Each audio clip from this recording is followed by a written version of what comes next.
welcome everybody to the Qatar Airways GKA Kite World Tour.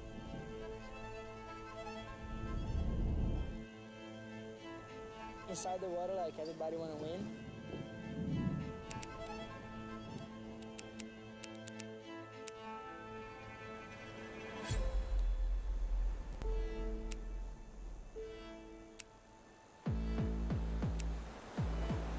It's gonna be a good show.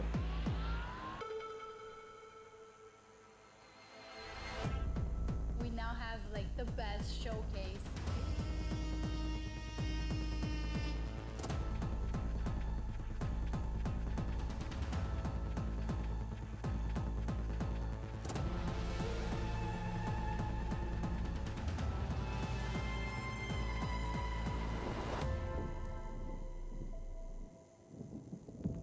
I'm here to win.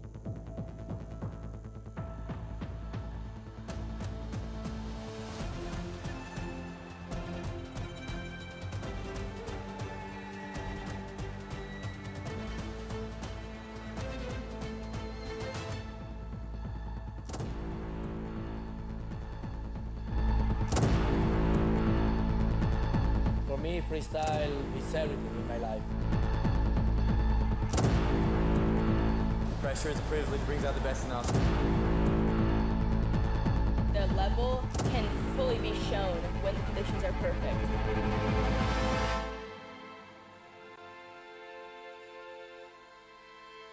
It's time to show it.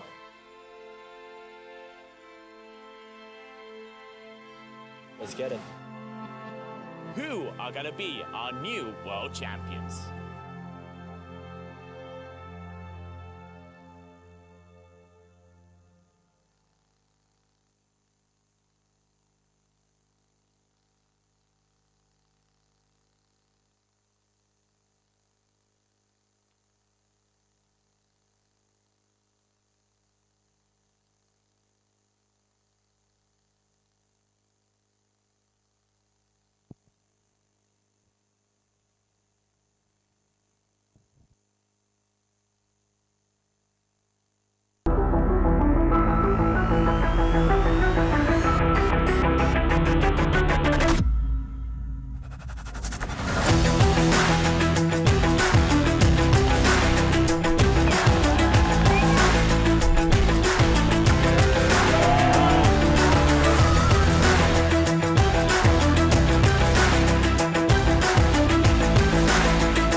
Welcome back then to the Qatar Airways GKA Kite World Tour. I'm Lewis Crathen and joining me here is Liam Dredge with our second day of action. We've already seen the Hydrofoil Big Air World Champion crown. Congratulations, Charles Brodel, all the way from France. In the surf division as well, we saw an incredible result there. What happened in the surf, Liam? Yeah, we did. We saw Camille Lamoran take her first world championship, taking it from snatching it from Capucine Delanois. So we managed to do that last Friday, and then we've just sort of been waiting patiently for Levante to kick in.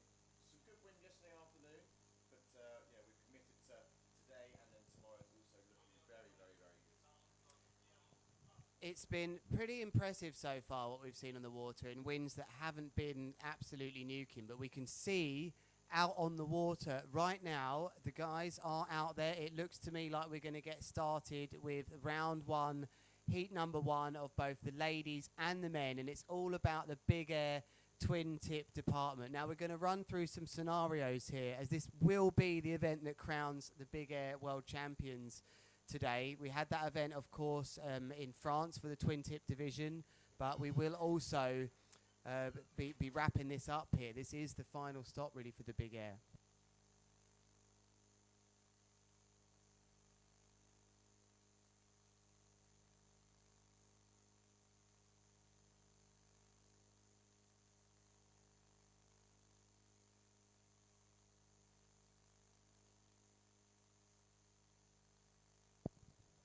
So they're giving us the information here through the door, just telling us through our ears that, well, through our ears or directly. Actually, there we go. We can focus a bit more now that they really are getting ready now. I think it's about 25 knots, Liam. Yeah, no, it's looking good out there. The clouds are definitely blowing. It's been an increase from this morning, and just gradually, we've all been waiting patiently to get going. And the sports committee and our race director gave the thumbs up, and hopefully we're going to be starting very, very soon. And you can see there the beautiful, famous spot of Tarifa.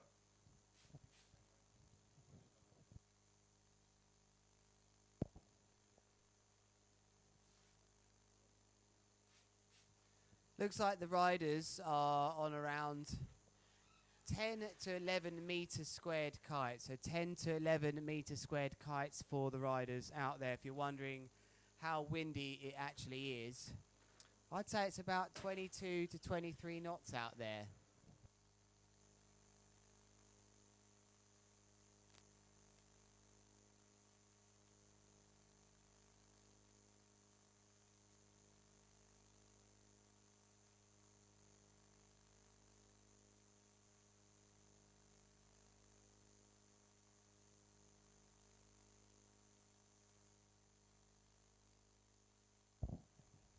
Let's talk through some scenarios for you then about what's actually happening here with the men and the women. So after the event at the Lords of Tram, we have Michaeli Soul and Liam Whaley are sitting in top spot. So they are seeded, will be first here for this event.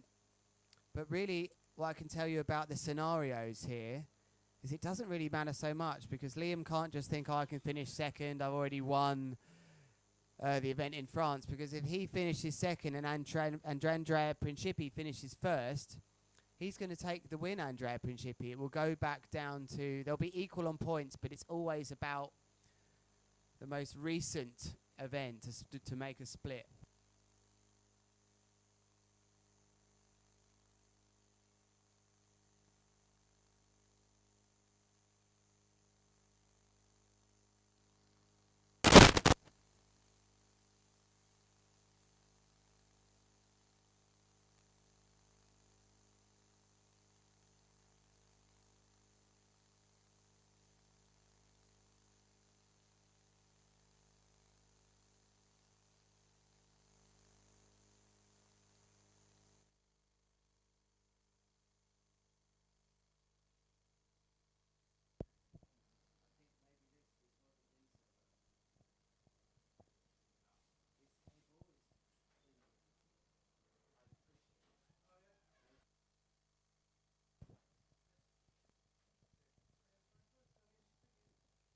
All right, action has kicked off here. Francesca Maini versus...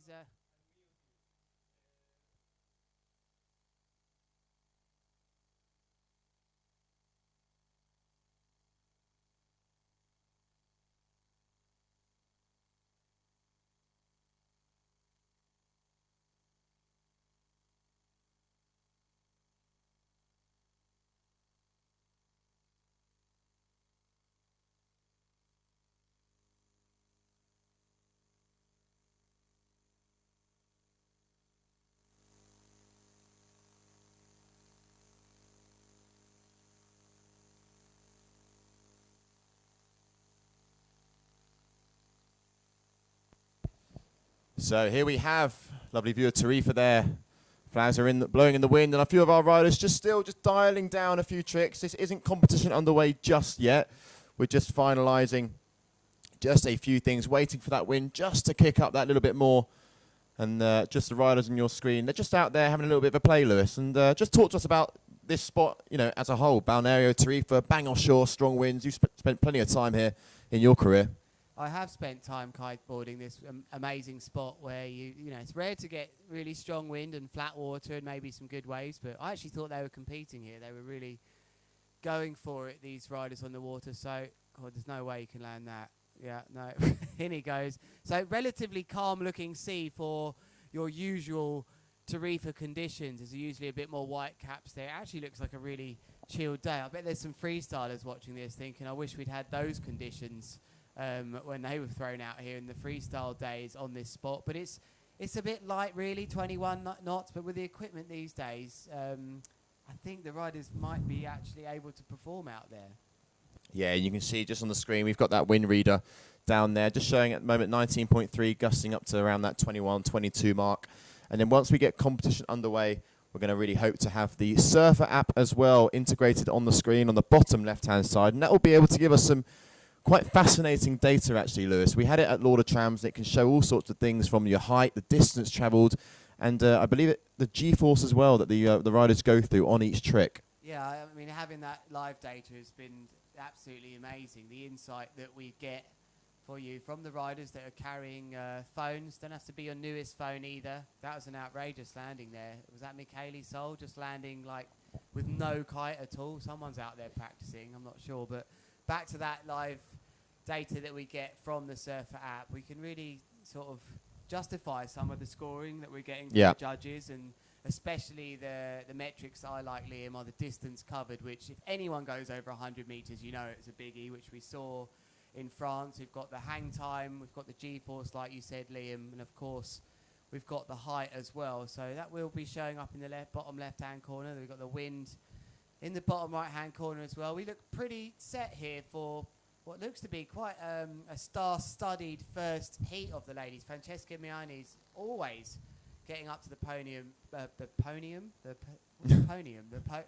I'm not sure if she's into horse racing, but probably would get on the podium as well. But Zara Hugenrad, also no stranger. So these two have been drawn in a very difficult heat alongside Martina Concours that I've got down here as well. So she's going to be in for a tough heat, that's for sure. Yeah, we've got 12 female riders in this fleet, coming from all sorts of countries, all around the world, just down here at the kitesurf mecca of Tarifa. And then over in the men's division, we have 24. We also still have to finish the men's surfboard division as well, where we have another 12. But it's all systems go down here in Tarifa. And looking at the forecast, we've got quite a good-looking forecast for the back end of this afternoon. Hopefully, with no clouds in the sky, we're going to see that Levante really kick up. And then tomorrow, Lewis, tomorrow's the day, isn't it, when it comes to that Levante breeze? Tomorrow's the big one. That is really, a lot of the men have got their eyes on this one, but they've really got to be careful. They can't just think about tomorrow. They're going to have a tough day here, competing in big air, in more of the lighter wind situations that they don't mind as much. In my day, you would have been straight up to the judges. I'm not competing in less than 30 knots, but it was very clear from the start of our day today when the judges meeting was held, and the head judge and the race director just said we want 25 knots. So you can see in the bottom right hand corner we're not quite there yet, but I'm not sure exactly how accurate that one is, but looking out to sea, I'd say that's pretty spot on. But the equipment nowadays with the lighter kites, they're not exactly, saying we're not going out on the water. They sort of nodding they're ready for it. None of the riders are actually that bothered. There's no one here massively substantial weight, which I guess usually would be the ones that don't want to go out in light wind. But we're all set here. Yeah, we're all set, and it's we're also going to run through the criteria when it comes to this now. So each rider has 7 trick attempts, 3 of which are going to be counting. And then each trick, they have roughly about 30 seconds. Obviously, the judges will be a little bit lenient if there's maybe any interference going on, or if there's a drop in the wind. But 30 seconds, and then 7 trick attempts, 3 of which are counting. And also very important to know that this is an event where we're going to be crowning our world champions in both the men's twin tip, the women's twin tip, and also the men's surfboard. Yeah, it'll be a big moment for 2 of these big air twin tip riders then tomorrow. Don't think we're going to get there today, that's for sure.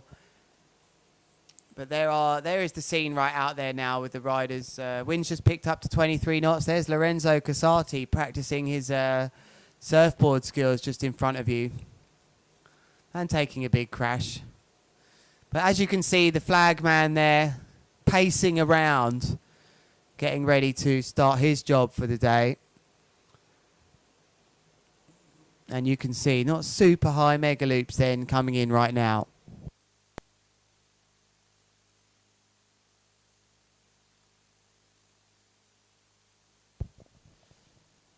And also let us know if you have any questions throughout the day. We've got the YouTube up in front of us as well. We can see all your comments flying through. Hopefully all the audio is a lot better for you at home now. And you can understand myself and Lewis nice and clearly. But if you want to know anything about the riders, or if you want to know what sort of equipment they're going to be riding, or the location, or maybe some information about the tour itself, that's what we're here for. We're here to try and give you all at home as much information as possible, both on and off the water. So keep those questions coming. And we're just going to wait patiently now and find a little bit of information with our sports team with when that first possible start will be.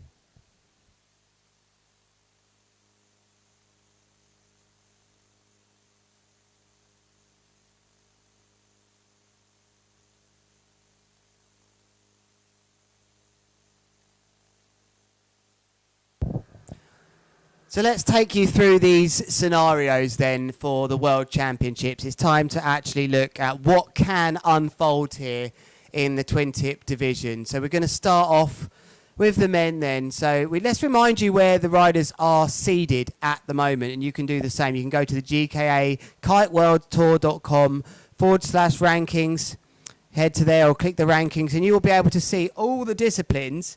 And I can tell you in first place after that amazing win in France was Liam Whaley. He's got 1,000 points. Andrea Principi is in third. Andrea Principi in second. Jamie Overbeek third. Lorenzo Casati is in fourth. So really we've only got the scenarios for those riders. But I mean, it could also be someone further down if there was some drastic results here. So if Liam ends up in second place today, Liam, Andrea first place, Andrea would be the world champ. If Liam is third and Andrea is second, Liam would be world champ. If Liam finishes fourth, Andrea needs to be second to be world champion. So these two riders, the longer they keep making it up through the rounds, it will become more and more and more interesting. Now, my final stat, which I didn't do, by the way, this was given to me very kindly by Mallory, one of our head judges, is that Lorenzo, who's currently down in fourth place at the moment after losing in that runners-up final to Jamie, Lorenzo, he finishes first here. If Jamie's second, Andrea's third, and Liam is fourth, Lorenzo could still be world champ, which is interesting. Yes, numerous scenarios there and outcomes that can happen. And the other important thing is that what's different to this event is that we have a final of 4. So that's also going to make it super, super interesting, especially if all these riders can really push towards those final stages. I'm sure they'll meet a little bit earlier than the final potentially, but a final of 4 is really going to stir up the pot a little bit and keep everyone gripped to the TV. It's important to talk to you about how and why we can actually have 4 big air riders that are going potentially massive here, as we see. Is that Keel's dog? Yeah, it's running around. Tarifa dog. Yeah, it's important to tell you why we can have 4 riders in this heat, because they're taking it in turns, and we've very much learned, and we've been influenced by the event over at the Lords of Tram. Is that it's such a clear and easy zone to work with, is that riders can ride into the box like they are now. You can see the 2 buoys, the blue and the purple Visit Qatar buoys there. They can ride in left or right foot as they choose, depending on where they start. Perform their trick, which they get roughly 30 seconds to do, and then they can exit. So we're in order, and it's just seemed much better. We've seen it in freestyle over many years. There's no way he'll jump to 112 metres, is there? Did he really jump 112 metres there? I don't know. I obviously missed that. Did you see that? I did I'm not not sure about that surfer app data just there, but I'm sure they're warming up. But just as I said, riders will take it in turns. It makes it lovely and clear for us to see their moves. The judges can see their moves clearly, and we don't risk any potential collisions, which we don't want in big air in a very small spot. So that is why we can actually put 4 riders on in the final, and the final is the real crescendo, the excitement that we're waiting for. You can see now as well, top left-hand screen, we've just altered the scoreboard, so you can see the first 3 riders that will be up: Martina Conkel, Francesca Maini, and Zara Hugenrad. Those are going to be your 3 ladies in round number 1 of heat number 1 here at Tarifa. And what a place it is to be. We are super, super excited for the Qatar Airways GKA Big Air Kite World Championships. Very, very exciting. Last year we saw Andrea Principi and Michaeli Sol take the win. And who's it going to be? Let us know who you think is going to take the title here in Tarifa. Myself and Lewis definitely have a few riders in our heads of who might be able to take it, but all the 24 men, all the 12 women, and the surfboard riders, I mean, it's anyone's game. That the standard and the level now is so, so high. And as a big air rider yourself, Lewis, just talk to me and the people at home. I mean, how much has big air changed and developed since when you were competing? Wow, that's I wasn't expecting that. That's quite far ago. But let's just get straight to the point, Liam, here about you mentioning that the level has really gone through the roof, because there's nothing more frustrating than when I hear that. You hear that so often. Oh, the level's gone up, the level's gone up.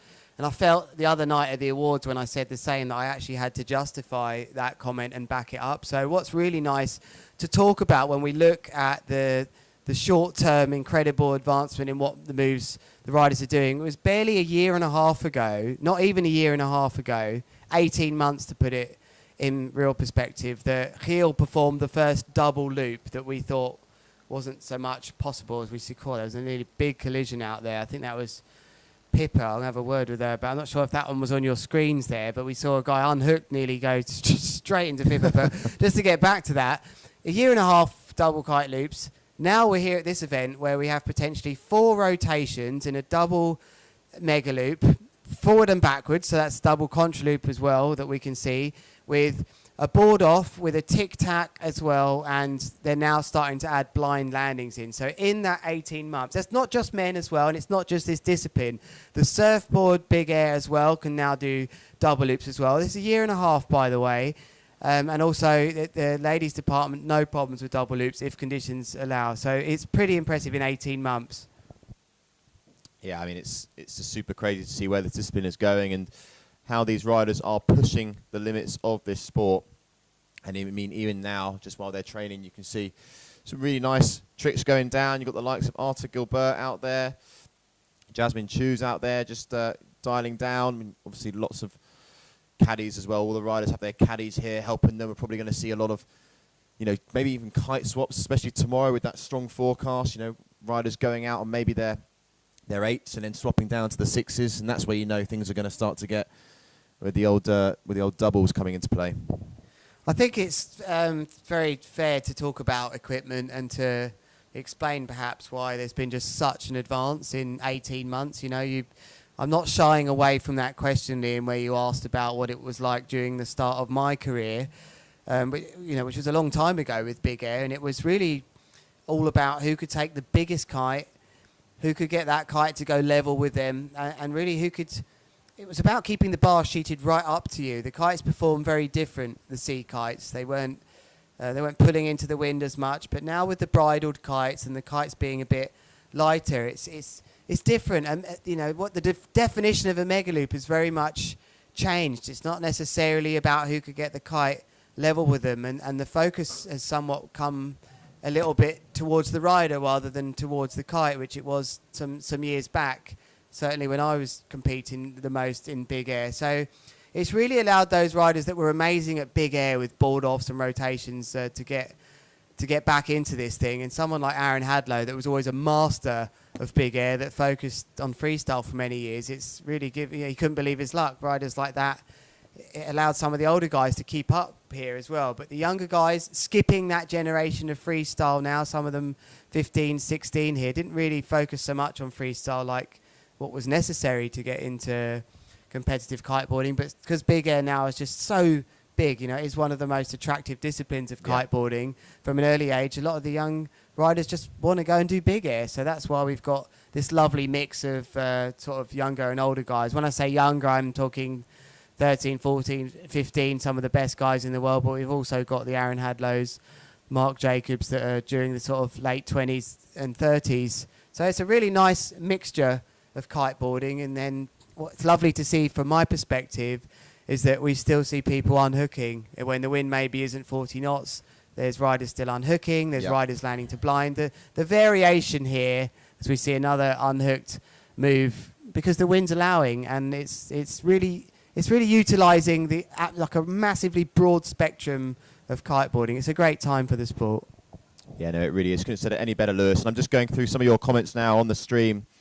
I can see here Christoph Gruber asking about the third stop. Unfortunately, this will be the last stop on the Big Air Tour. We really did work very hard to try and get another third stop, and there were some different possibilities and scenarios, but it's very hard sometimes to put all the pieces of the puzzle together, and just there's a lot of preparation and with local organisers and just making everything work. But one of the good things I can tell you is that the Big Air calendar for 2024 is hopefully going to be more than just the 2 stops. We understand that these riders want to push and want to compete at numerous locations. So as a tour, that's what we want to see as well. But unfortunately, just the 2 stops for this year. And I'm sure we'll have a good event to round things off. And then they'll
Take you somewhere new. Show me burgundy sunset sky. Let's fly. To fly, to fly, to fly. Wherever you go in the world, one airline goes further to make it feel exceptional. Qatar Airways, going places together.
I wanna feel a feeling just like this. I wanna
Alex. No, I'm not going to win that one. Oh no, we're off the screen now. We can play that game if you want to. Who's that on the water? They're getting a very rare moment on the water here at Bonaire, where those of you that... Who's ridden here before? I'd like to hear who's ridden here before in Tarifa. Who's actually kited, and there won't be many of these. Who's kited this spot on their own, like this North rider here, who's having a nice time just cruising back and forwards with no one on the water? It's a real pleasure. Have you ever been here and got out on your own? And also keep those comments flying in. Any questions you have regarding the location, the tour, the riders, who do you want to see in the booth with us as well? You know, we've got the best riders in the business here, out here in Tarifa.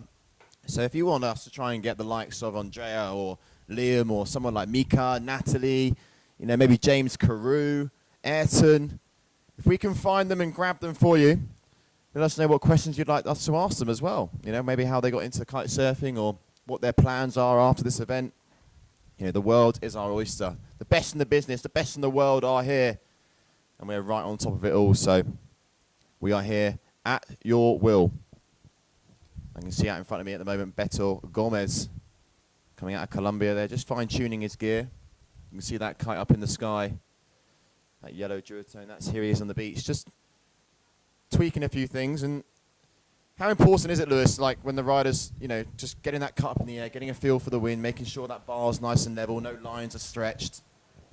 Very important, and I'd actually like to share a real bit of insight and a top tip for anybody that ever considers going into a competition, or, you know, it doesn't matter how big it is, small one, big one. And this one comes straight out of something I learned off Aaron Hadlow and observing his approach to competitions is never to take a new kite bar out. He likes to have a kite bar that's been used 2, 3, 4 times, so it's a bit worn in. There's no surprises, which there of course never is with his equipment, but never take a brand new bit of equipment out there, I think is a great thing that I've learned. So often I thought, wow, I've got the most brand new stuff, this is going to be perfect. But you've got to wear it in a bit and make sure it's all perfect. So there's my advice for you. Well, not really my advice, but something I picked up. There's my advice from Aaron Hadlow.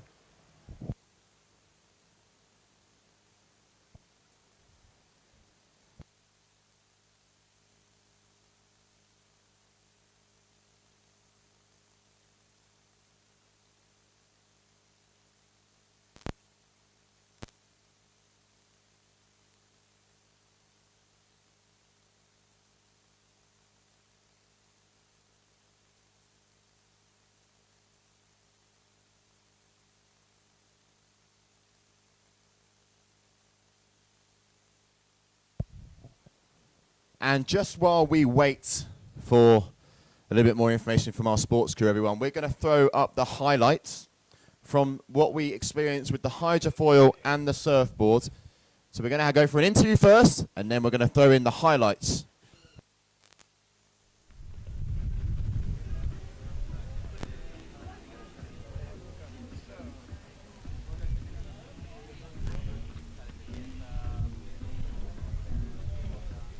Okay guys, hello. I'm here back on the beach, now this time with Alex Flitch. He's the team manager of North Kiteboarding and Mystic, and yes, we're going to talk about with him a little bit about how to become a pro rider, what is looking for in North Kiteboarding of the new talented guys that are coming into the scene. And yeah, hello Alex, and yeah, tell us a little bit about you. Cool, well, thanks for having me. And yes, I'm the athlete manager for the international team. So stoked to be here and be here for the team riders. It's really cool to see that we have some national riders, some upcoming riders that are already on the world tour as well. So you know, basically as a rider, if you want to become a pro, you know, you go through certain steps. Normally you get like first a local deal through a shop, or then through your agent or distributor. And then, you know, there was always a gap to fill, because a lot of times when the guys get too good to be a national rider, but they're just not there to become an international rider, then it's like, okay, where do you position them? So we started the Next Gen project a couple years ago, and we actually putting a lot more energy in that again since the last few months. So you can see Baby Shark, you know, he's coming from that, and there's another few in the pipeline, and it's really good to see those guys progress, and girls as well, obviously, and make it to the international team. I think first of all, as a brand, there's a big difference in how they want to have their team. You know, some brands have a huge team, some brands just need 1 or 2 riders. I think we have a compact team, but we have it like, I think, you know, quite elite. You know, for us it's like really the premium guys and girls out there that fit the profile, and I think it's always kind of been like that, but nowadays even more. Like, only doing well in competition doesn't cut it. You know, it's a full package. It's a lot of different things where you look at. I mean, first of all, you check already, like, who do I have in my team? Which disciplines are they going for? What are their demographics? It's nice to have them spread out, obviously, over the world. You're doing different shoots, different competitions, different types of R&D in all different places. So you want to have a good global coverage. And then you want to have some different types of riders. You know, you have the guys that are like Mark Jacobs, like super technical. He lives close to the headquarters in New Zealand, and he's doing a lot of R&D for us, and he's got long experience from freestyle into big air, everything. Then you have like the upcoming crazy young guys like Kohan and Luca, which are actually giving some real good feedback already in the R&D. But you know, those are the guys that are more into not only being the competition rider, but getting involved also in the photo and video shoots. They need to be approachable. They need to be getting creative in creating content. You know, be easily happy to be flying around. You know, as you know, we've got some real big legends in the team that have a family nowadays, which is super cool, which we obviously support and respect. But I cannot ask Nick and Jesse to keep flying the whole year around the world unless we also get their family flying around with them, and that's not always the nicest for both parties. So yeah, it's I think a good mix between, you know, the younger and the older guys in the sport, and that was a really long answer, eh? Was a lovely answer, because I know you guys, you really want to know this, because I receive a lot of questions all the time about how to become a pro rider, and it's really interesting that Alex is sharing this information with us. So you grew up in the Netherlands, then you lived in Cape Town, I presume, and now you're based in Portugal. Yes. Now tell us a little bit about you. I want to be a little bit closer to you, you know. No, and I've been living for about 14 years in Cape Town, and you know, I love that place. It got you know, a special place in my heart. But at the moment I'm 42. It might be time to get also create a family myself, and I felt that Cape Town would maybe not be the best place to be year round. So Portugal feels a bit like the South Africa of Europe. The lifestyle, the flora and fauna, I'm like at the southwest of the Algarve, so we got the yeah, let's see what happens today. It's gradually picking up. It's a classic day here. Just a bit of a calm before the storm. We hope to get a few heats run now. There's a few little kickers coming in, and it is picking up. So it'll be a bit of a different style today if we do get running in the lighter winds. So that'll be interesting. But tomorrow looks pretty solid, and I think it's going to be a good day. We had the draw earlier. We had obviously all the riders down here registering for the Big Air TwinTip. I believe it was about midday that we had that, and then the draw was done. So tell me about your first heat. Who have you drawn in your heat today? I would say the main competitor is Luca Cerruti. So he's a South African rider. Been seeing him obviously out in Cape Town a lot, and super good up-and-coming rider. So that's going to be a really cool one. Every heat is just mega tough at the moment.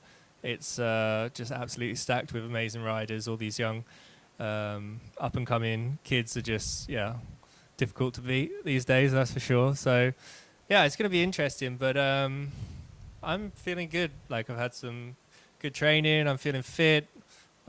Super dialed in on my equipment at the moment. So any condition, anyone that comes, I'm happy to give it a go.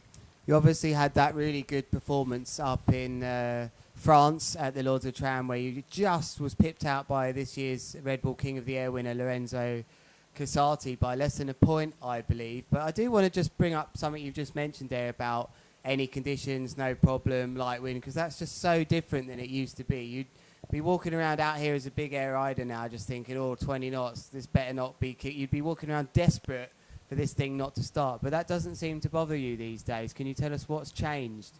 I would say mainly the equipment, actually, and just the style of riding has changed. We always just strove to be super overpowered on the 9-meter kite, basically, because that was the one that had the perfect loop, could get it low, and it didn't matter how much wind. You just thought more wind, the bigger and more extreme we could get. Whereas these days, you know, like the equipment has improved so much with the lighter constructions and the more, I would say more just general performance in the kite. They really bite into the wind. You get a really vertical takeoff, which opens up spots like here in Balneario with flatter water and to still get some huge heights. And yeah, back when we were first competing in the King of the Air or early days of Big Air, 10 meters were a no-go. They were like, drop you out the sky. Too slow. Way too slow to loop. And nowadays I have a 10 that I love. It's one of my favorite kites in my quiver. People always talk to me about what quivers they have, what sizes they should have. What sort of size quivers do you have?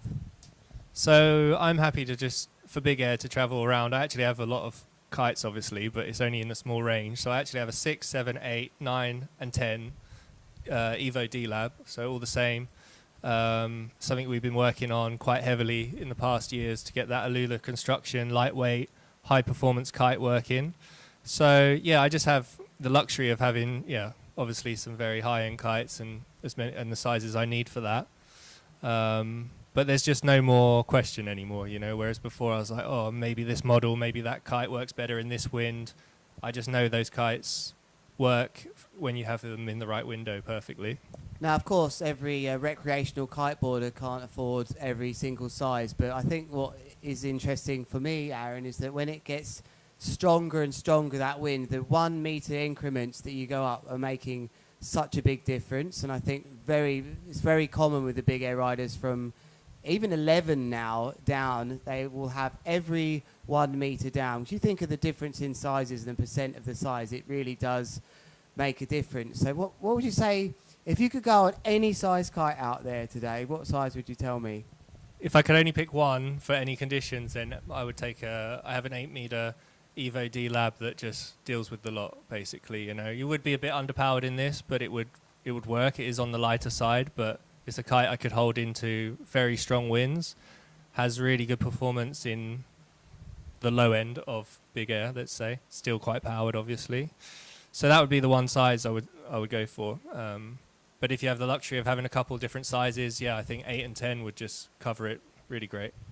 I'm going to ask you one more question here, Aaron. It's a question that maybe everyone wants to ask you because you currently hold the record for the most appearances at the Red Bull King of the Air. I think perhaps you share that with Kevin. I'm not sure if you've done more, but with Kevin, that looks to be said that maybe he's done with that event. We're still seeing you competing here at the Big Air World Championships and able to handle riding with this next generation of riders. Are we going to see you go for another appearance at the Red Bull King of the Air this year? Yeah, definitely. I think we've done at least the same because we also did some way back in the day before it was moved to Cape Town, and I might have missed one through injury, but I believe he did too. So I'm feeling good. Like this year had some really cool training sessions and competitions so far. Been here in Tarifa. I'm feeling as fit as ever. I think I can still use my competition knowledge and experience to my advantage, and all the time I'm feeling fit and motivated, which I am right now because of the amount of progression in Big Air right now, then I'm going for it. So, of course, it's difficult to get into the King of the Air. There's no givens there. I have to produce a really good entry video, but I'm going to try. So we had the big news recently then of Karim Benzema leaving Real Madrid, Messi leaving Paris Saint-Germain, Zlatan Ibrahimovic retiring. You weren't tempted to go in on that day and be like, it's time for retirement? No, I'm not retiring yet. I don't know. Is there any big Saudi deals for kiteboarders? Or well, actually, I can tell you the event in Saudi was very good. But, well, Aaron's definitely going to be here to stay. Aaron, thank you very much for joining me here in the studios. We're getting a nice little bit of interaction with the riders as they're wandering around on the beach here in Tarifa. And this is that same yellow North on the water. Once more, that's a nice big boost. So we do have a rider on the water. That's my cue to the director.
And welcome back, everyone. I do apologise that we weren't able to stream the start of that. We've been having a few technical issues, but hopefully, keep all fingers crossed that it stays back, everyone. I do apologise all that we weren't good. able to Martina stream the Conkel start of here. that. We've been having a few technical issues. Going for multiple But rotations hopefully and keep all just fingers going crossed down. that it stays Big butt check there. That will not Martina Conkel here. be the best score because of that butt check, although she did ride out of it. And let's try and get some scores because that will not get some scores up on your screen very shortly. But for now, we've got Zara, Francesca and Martina here on your screen now. Francesca Maini landing that one beautifully there. But for now, we've got Not Zara, getting quite the same Francesca height and as Martina Martina here. on the previous move, but Now, Francesca Maini loading some landing scores that now one for you beautifully before there. we have them up on your screen. Getting quite the same Up height next, as Zara Martina on the previous Hoegenrad. move, but Here she is, riding loading out scores now for you before of the Netherlands have them up on your for screen. core kiteboarding. Here she goes, Zara, next, Zara left foot Hoegenrad. forward. But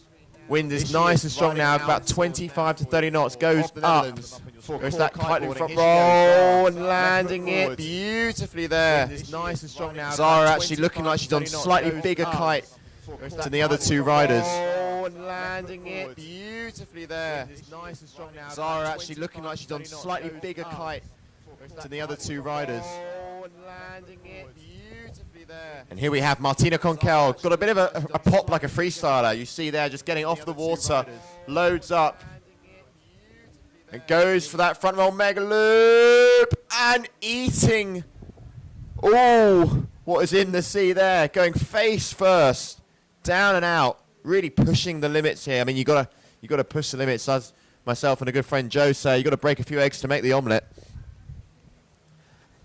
So here we are, round number one, heat number one of the Qatar Airways GKA Big Air World Championships. And up next on your screen, Francesca Maini from the UK goes up, back roll, kite loop. And beautifully coming out of that one as well. These ladies are pushing in this heat.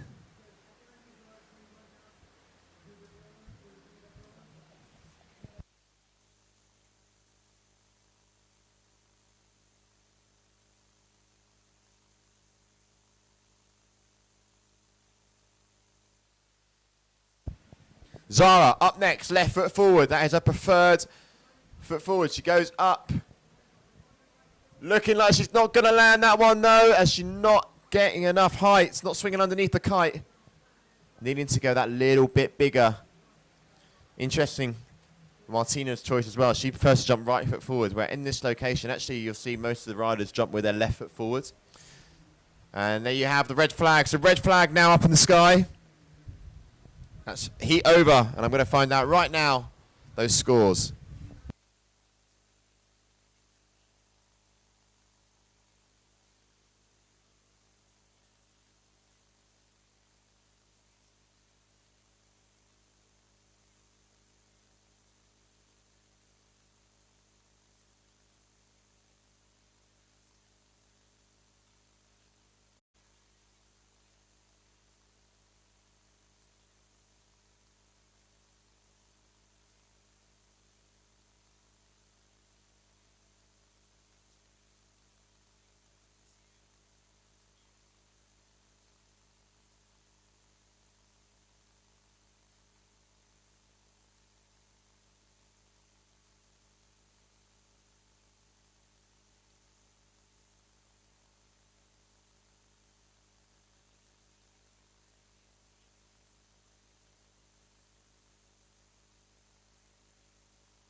So here we go, your 3 riders coming up in this next heat. Sarah Sadek, Jasmine Cho, and Natalie Lambrecht. So let's get onto the water because riders are now competing. The green flag is up. And now we're in round number 2, heat number 1 of the women here at the Qatar Airways GKA Big Air World Championships. We're here in the famous sunny and windy Tarifa. Lewis, how are we looking out there? You've just been out there on the beach, Mike. Yeah, I've just been out there doing a bit of emceeing on the beach, and actually that first heat was outrageous action. I was really impressed. A real standout lady Martina from Poland, as we see a nice big mega loop there. That must be Jasmine Cho flying under the United States flag. But we really needed this pickup today. We've been on standby the whole day. It's 6:20 p.m. and boom, the wind picks up, and the ladies just absolutely sent it in that first heat. I was so excited to be down on the beach talking about that, but now I'm really excited to come back and talk to you. Those of you that have stayed with us today during a difficult day, you're now looking at Natalie Lambrecht with that duotone there with a nice back roll mega loop. I'm convinced we saw a back roll mega loop double, maybe almost double loop in that last heat from Martina. The kite I'm sure. The kite kept going round, and I didn't know really how to contain my emotions. She did crash it, but she really threw the cat among the pigeons in that heat.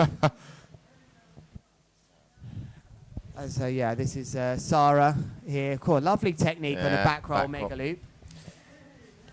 Lovely little back roll, as you said, mega loop there, Lewis. And I mean, what a first heat to get things underway as well. I mean, 3 big, heavy hitters in that first heat.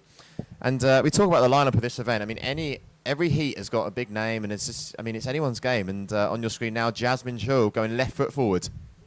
Yeah, I think she's ranked about 7th in this competition. That's a lovely takeoff there. Really nice. Looked like a boogie loop to me. I love how she held her rotation so she didn't over-rotate. Lots of distance that she's covered as well. So that was a really nice move from her.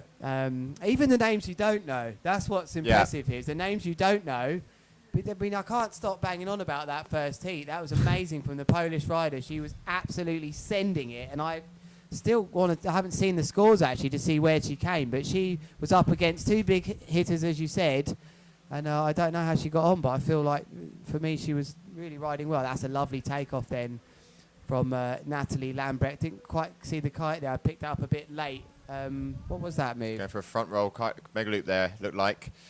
And Natalie, definitely one of those riders to be reckoned with. She's in with world title chances. She can be one of the 4. I mean, but it's anyone's game. I think there's more possibilities as well. But we've just calculated for the top 4. And here now, Sarah Sadek, actually Egypt going big. They're really starting to get that height now a little bit more on the jumps. And again, landing that one very nicely. Really hard landings they're landing. So we have heat number 1 scores then. It was Zara Hugenrad that went through in first place with 17.87. It was Martina Konkel that I keep raging on about. Only lost by 1.5 really to Zara, and Francesca Mani didn't really get it together. So yeah, that performance from the Polish rider, nearly beating a big name. Mega loop delayed back roll from Jasmine Cho. Didn't quite get the kite in a high enough position to see her through that. Wasn't a bad position with the kite, but this slightly lighter wind than maybe they're used to didn't allow her to get enough distance to, the water came too early. And it's important to know that, even if they do come last in these heats, it's not like that's the end of the road for them. They still have another chance. So round 1, no one can get knocked out. That's the important thing. But obviously, if you finish in the first, second, it better your chances in the draw. And Natalie going big with that mega loop 1-footer. Nasty crash there. She just didn't get her feet back in as solid as she was like. You kind of know with 1-footers and board offs, you've got to be getting it back on your feet nicely, let alone without a kite loop. Yeah, she's one of those riders as well that can do that mega loop board off, given the conditions align. Yeah, so that's her first crash then. That's her 3rd trick attempt. You can check all of these live scores online, the GKA kiteworldtour.com/live, I think, or just click the live logo in the top right-hand corner, and you can really be staying up to date with what the judges are scoring. A massive mega board up. Oh, that was nasty landing. That's a big crash. That was almost. That was almost released. too nasty. Looks like she's okay. Let's see. Kite's just raising up in the air.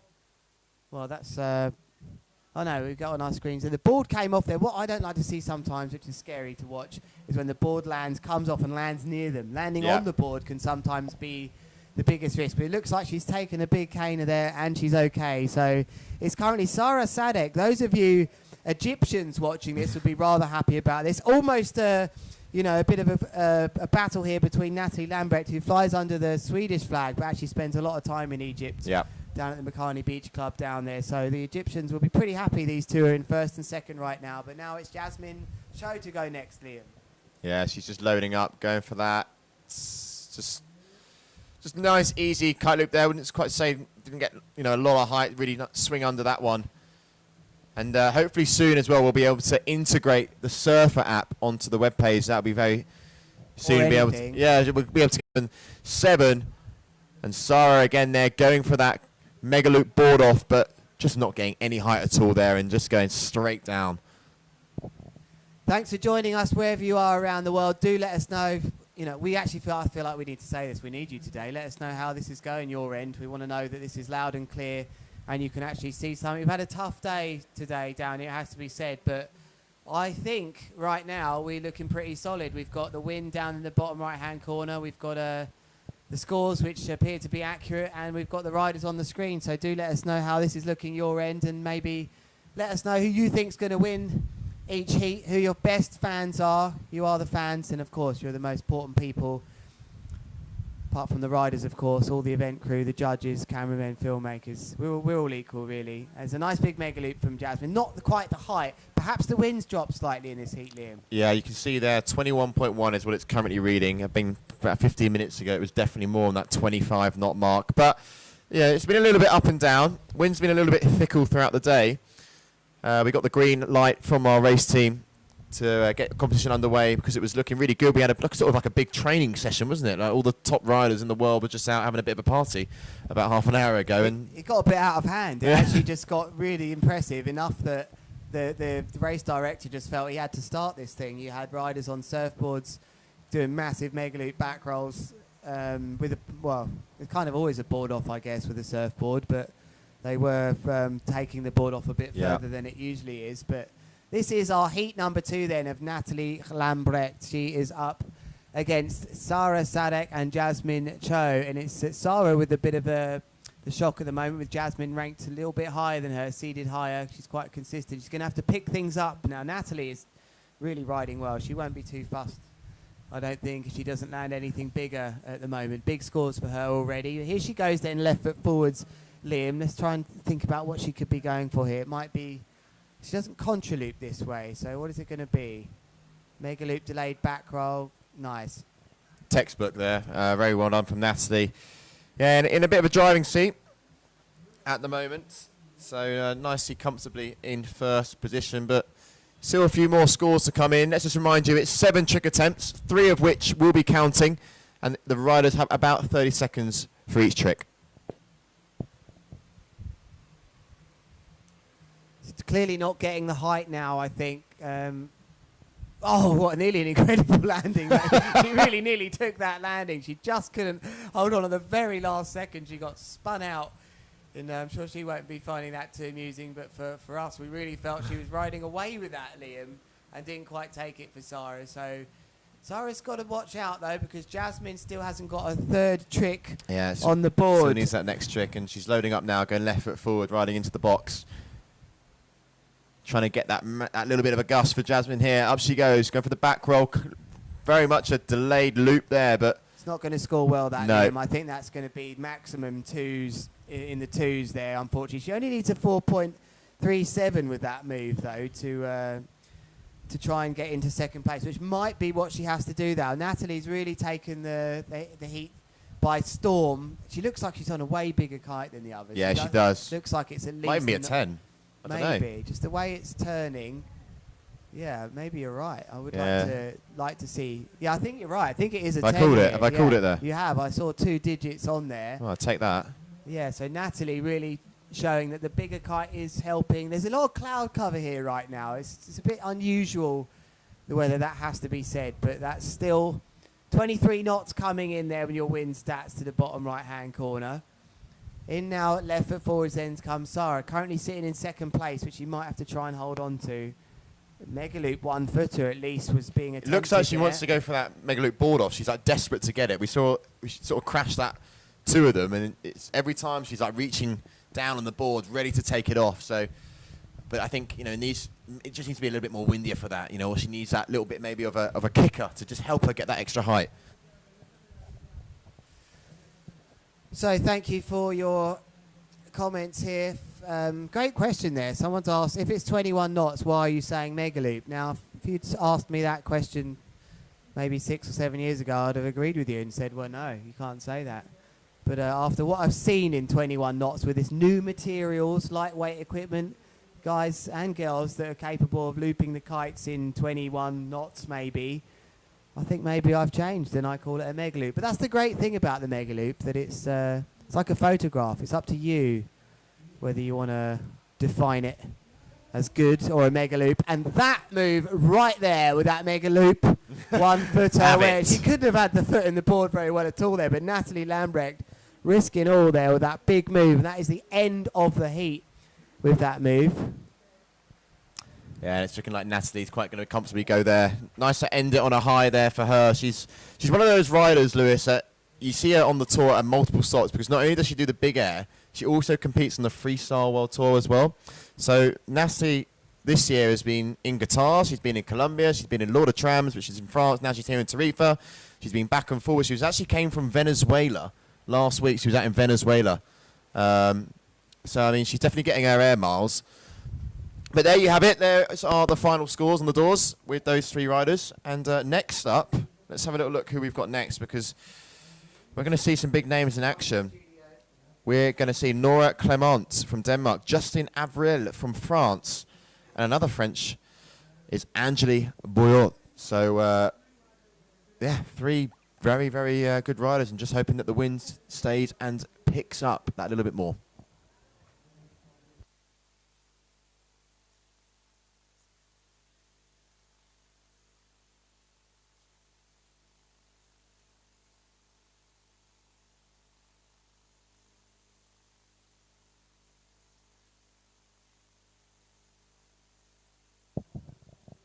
So not long then until the riders will be on the water for heat number 3. I'm saying mega loop because I'm here live and I can look out the window and I can tell you in my definition of a mega loop, which is a reasonable understanding of one, these are mega loops that I'm seeing on the water right now. I could say kite loop, of course, yeah, I could say kite loop, but no one says kite loop anymore. Things have changed from the old days where the code was 30 knots, 9 meter kite. Level with the kite we had to go. Things have changed with these incredible kites now that are getting, I mean, some of the heights we see. Okay, here's my question for you. When the hydrofoilers go out and they're boosting over 20 meters throwing loops, should I not say mega loop then? These are mega loops on the water right now, and I'm sure we're going to see some good ones from Angélie Boyot.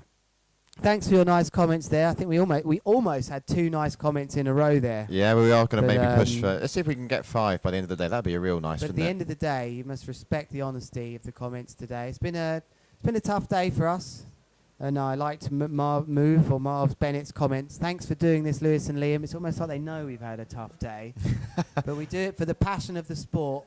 And if you could even just see one move clearly and hear us nice and crisply, I would be happy. Well, actually, no, I wouldn't. I want you to see all the moves. What am I talking about? Yeah, I want you to see all of them, actually, because we were kind of there in the world of kiteboarding, but this is life. It's not always perfect. But the conditions seem perfect enough right now, Liam, to continue on the water. Quite an interesting question here, Lewis, as well. Can they do anything without loops? 3 to 5 rotations. Yes, they can do rotations. They don't always have to pull loops, but, you know.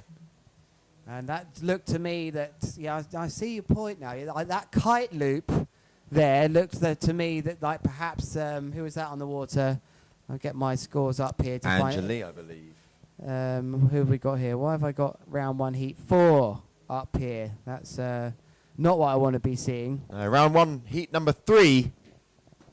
Just where we're at. Yeah, got Justine Avril here. That's a nice going for the... Oh, taking the foot out of the board last minute there, Lewis. Yeah, and that was a nice move there. I like that. She got some good height. That's a mega loop for me.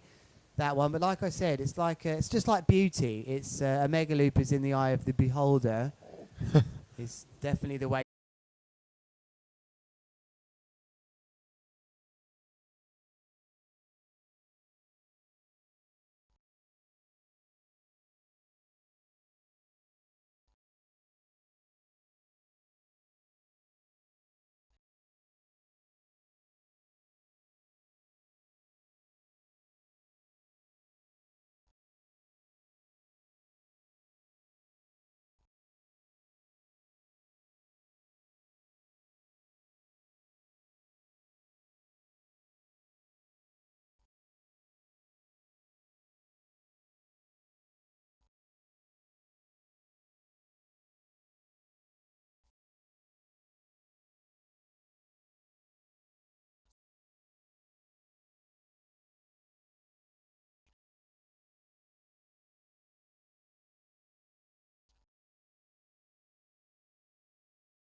Interesting. This doesn't look to me. Is it a D Lab?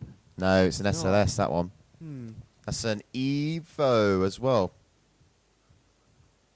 And then we've got, 3 struts in there. We've got Alessa here on the Aerosh Lift, big 5-strut kite, made for pure big air. And then one of the RRDs as well out there, the stealthy looking one. Yellow flag now up in the sky, so that only means one thing, that green flag is going to be up very, very shortly. You can see all the riders getting ready. As green flag now goes up, yellow flag comes down. So, time to get ready. And it's Alessa who's going to be jumping first. On your screen there, currently travelling right foot forward, does the old switcheroo, and now going left foot forward, riding back into the box. As she dives that kite and generates that power. Alessa actually hasn't been kiting for that long either. She's fairly new to the sport. She's not another one of those that's been kiting like 4 years or something, is she? I think she is, Lewis. I'm really sorry to tell you, but yeah. Found herself in a world tour. She's often up in the top 10. I think she's even had some top 5 results, maybe even better. But she's on an 8-meter air rush. Lift. That's her. That's her. And it's called Lift. You know, a bit of a good name there. Yeah, a good name for big air. Eh? Nice, solid mega loop. Good landing, sensible. Just getting a good feel of the conditions there. I thought that was brilliant. I think we'll see a lot of riders start with that. With a simple first move, just get used to the wind, see what's going on, see how strong it really is during those loops. And next up, it's going to be Alice Rougeau. She goes to that front roll, kite loop there. Yeah, not too bad. Nice boogie. Very good point here. We are looking at your comments as best as we can without not looking out the window. Angeli Bouar has gone down to 3rd position in heat number 3. Justin Averill 2nd, and Nora Clement in 1st. It may well be that Angeli has repeated the same move to me. She's only got 2 tricks scoring. We've been talking about their previous heat, but just to address that. As meanwhile, in this heat, Michaeli Sol with a mega loop delayed back roll. And to get back to you, Theophile, yes, I do shred, and I could definitely deal with you in a heat. This is the ladies, heat number 4. Can anyone deal with Michaeli Sol?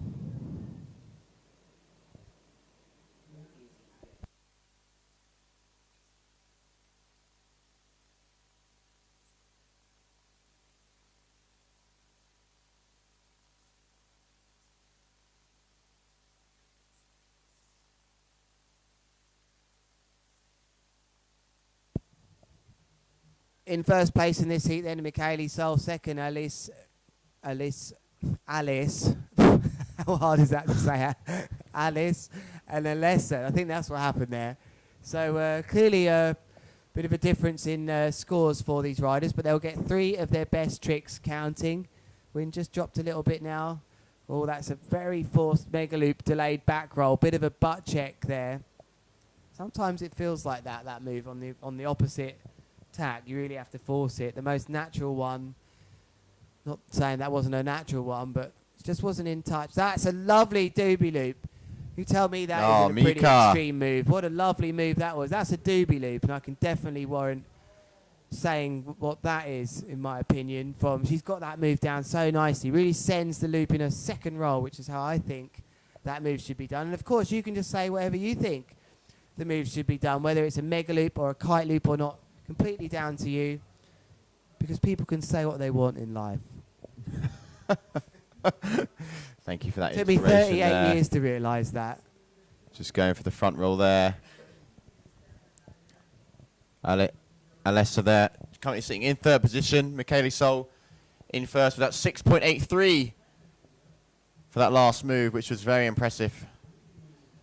And she doesn't want. Yeah, she's coming out all guns firing, Lewis. Here goes Alice then. Wow, loads of speed into this move. Just trying to repair the damage on this mega loop delayed back roll, but just couldn't quite get it together there. She's on the RID. Look how quick these riders are ripping through these moves now.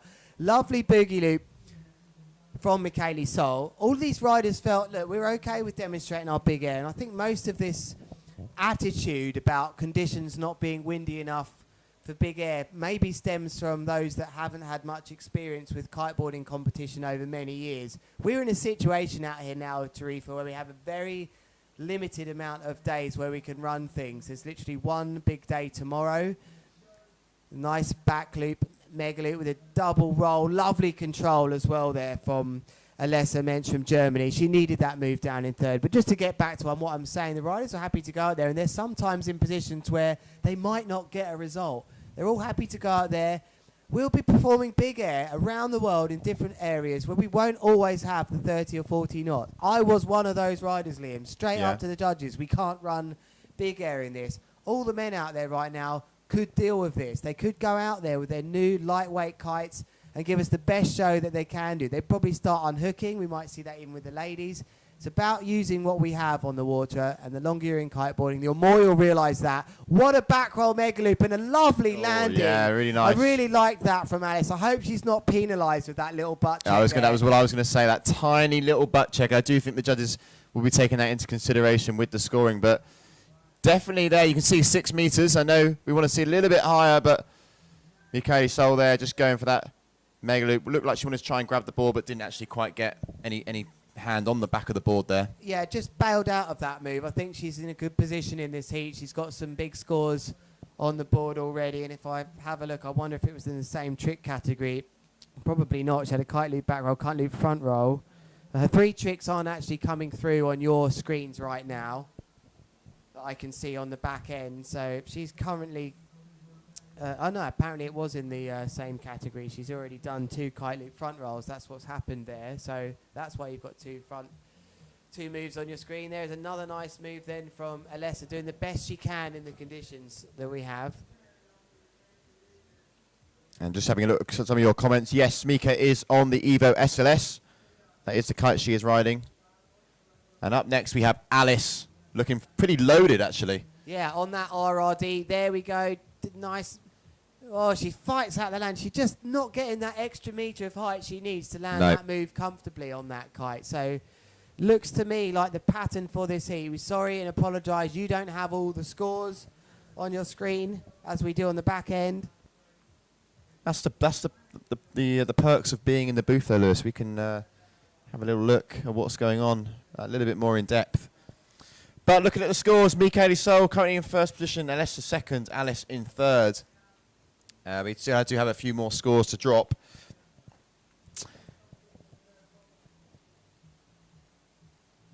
As we're starting to get towards the back end now of this heat.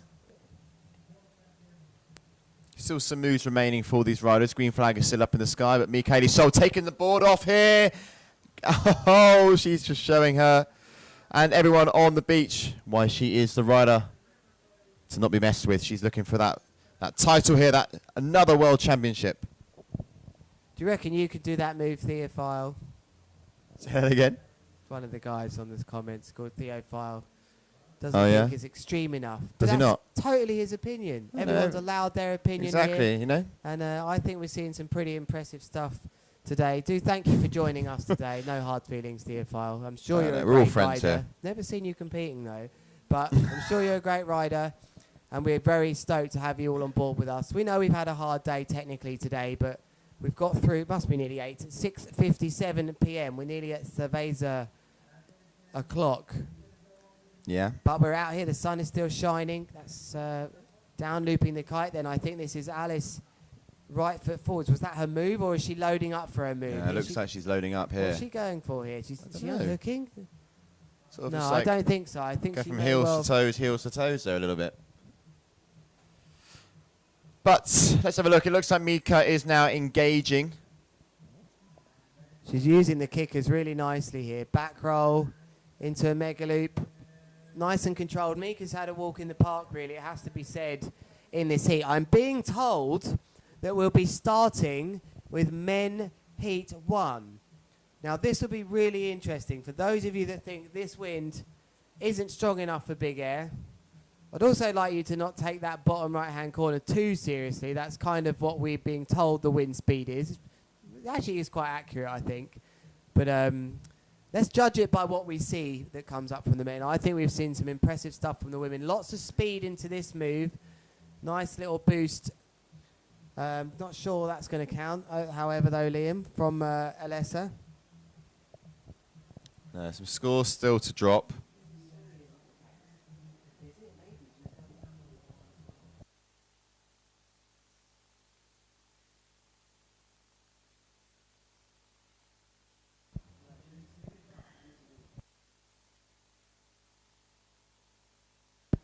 Thank you, Benedict, there for the Alish. I'll get that right now. I hope I'm saying it right now. Alish, not Alice. Alish. But yeah, up next we're going to see the men in action, which, like you said, it's going to be very interesting to see what sort of moves they're going to be pulling. Mika again taking... Oh, no, that will go down as a crash, unfortunately. I was sort of a bit of in awe there. Mika managing to go for a move like that in these conditions, and you can see there 21.4 knots is what we're sort of capping at the moment. But red flag is now up in the sky, which means one thing only. We're now over with round number 1, heat number 4 of the ladies.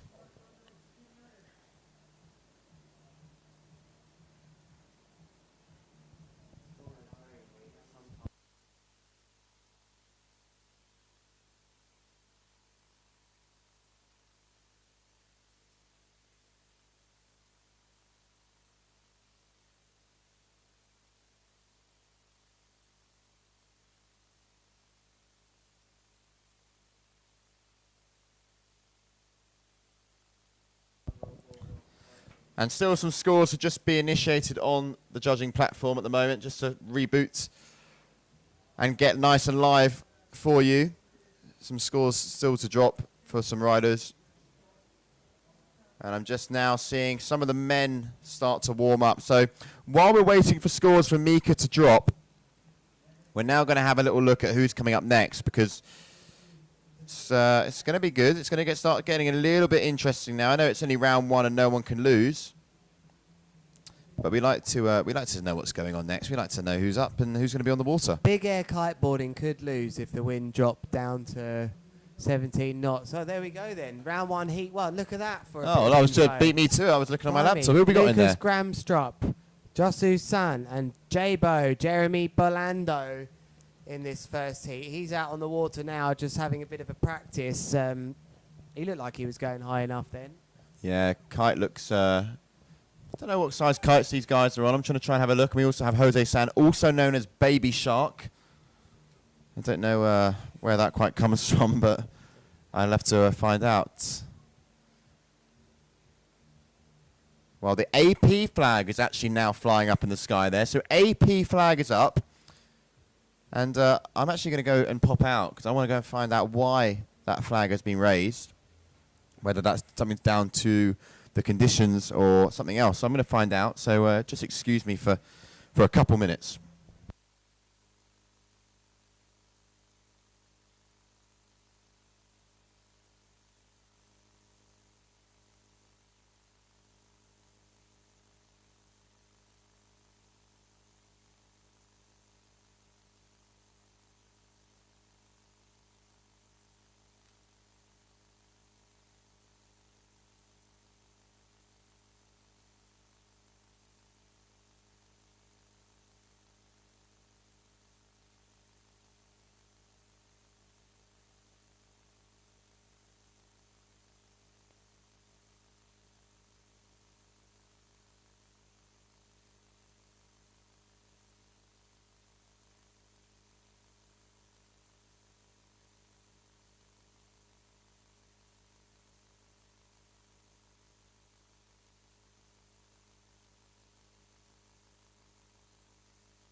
Welcome back, everybody, to the Qatar Airways GKA Kite World Tour. I've been left in here.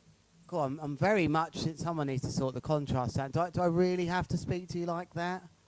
Probably not. So I'm going to go back to being in the shade here because.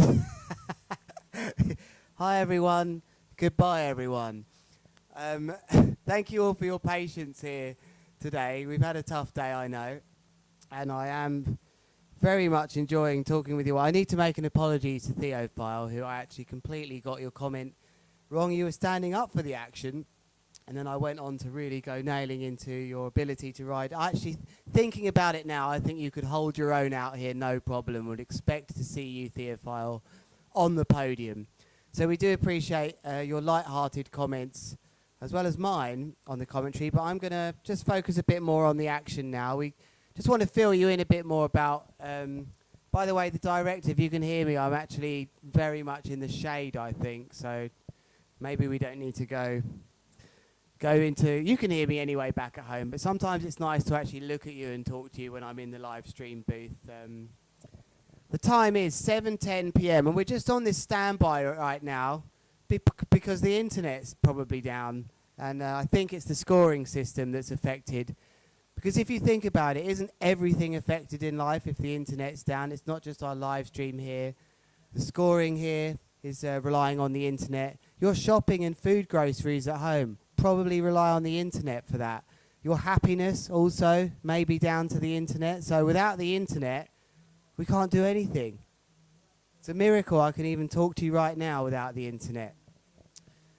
So, oh, it looks like the flag man is getting... There we go. Great shot of the flag man. Look, he's got one hand on the red flag. So perhaps the internet... Oh, you can see me very well. That's embarrassing. On my screen, there was a lot of contrast problems. Maybe my eyes are going, so I've been staring into the sun. But there is Jeremy Belando, and he was going reasonably well on the water. So, AP coming down, red flag going up. 3 minutes until we go here then.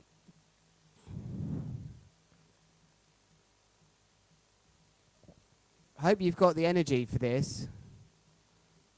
Yeah, I think there's some reasonable heights coming, and I've got a nice little bit of insight for you for some back-end data. If we don't get that data on screen, I can tell you how high these riders are. I've just been given a really nice little link directly to all the data from the Surfer app guys.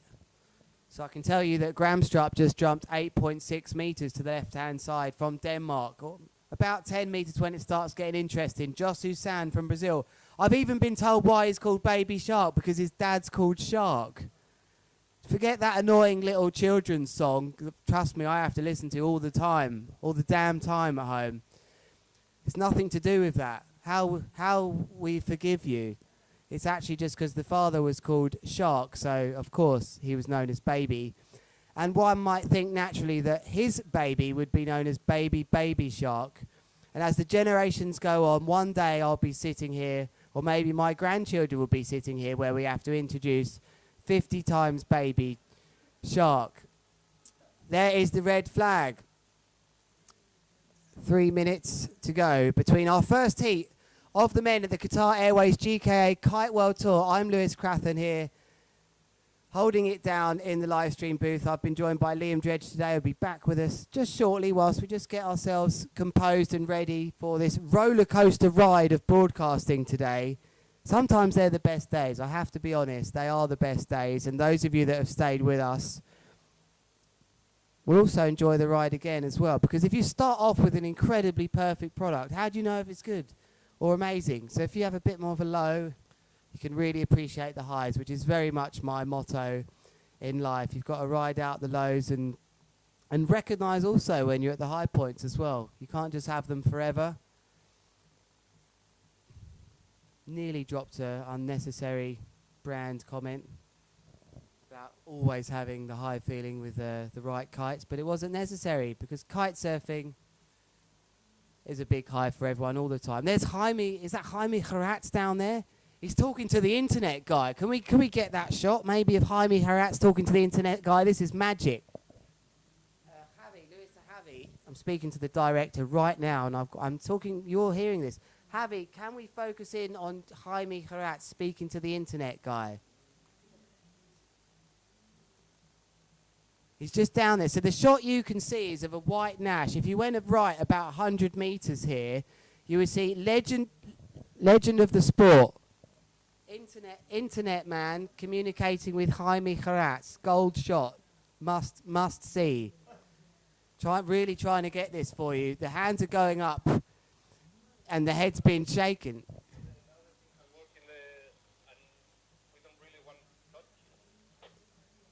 Can we get the shot? There's a shot on the beach of one of the legends of the sport talking to the internet man. It really is gold. Sorry to have to talk and you hear that all at home, but this is a special moment. Really trying to get this going. It's been a tough day, but the men, yellow flag, less than 30 seconds left till the start of this first heat. Let's get serious now. It is possible that I can be serious. I have had to go to funerals before. There are time for seriousness. Lucas Gramstrap, Jose San and Jeremy Belando will start off heat number 1 here. Left foot forwards, coming into the box. Who's it going to be?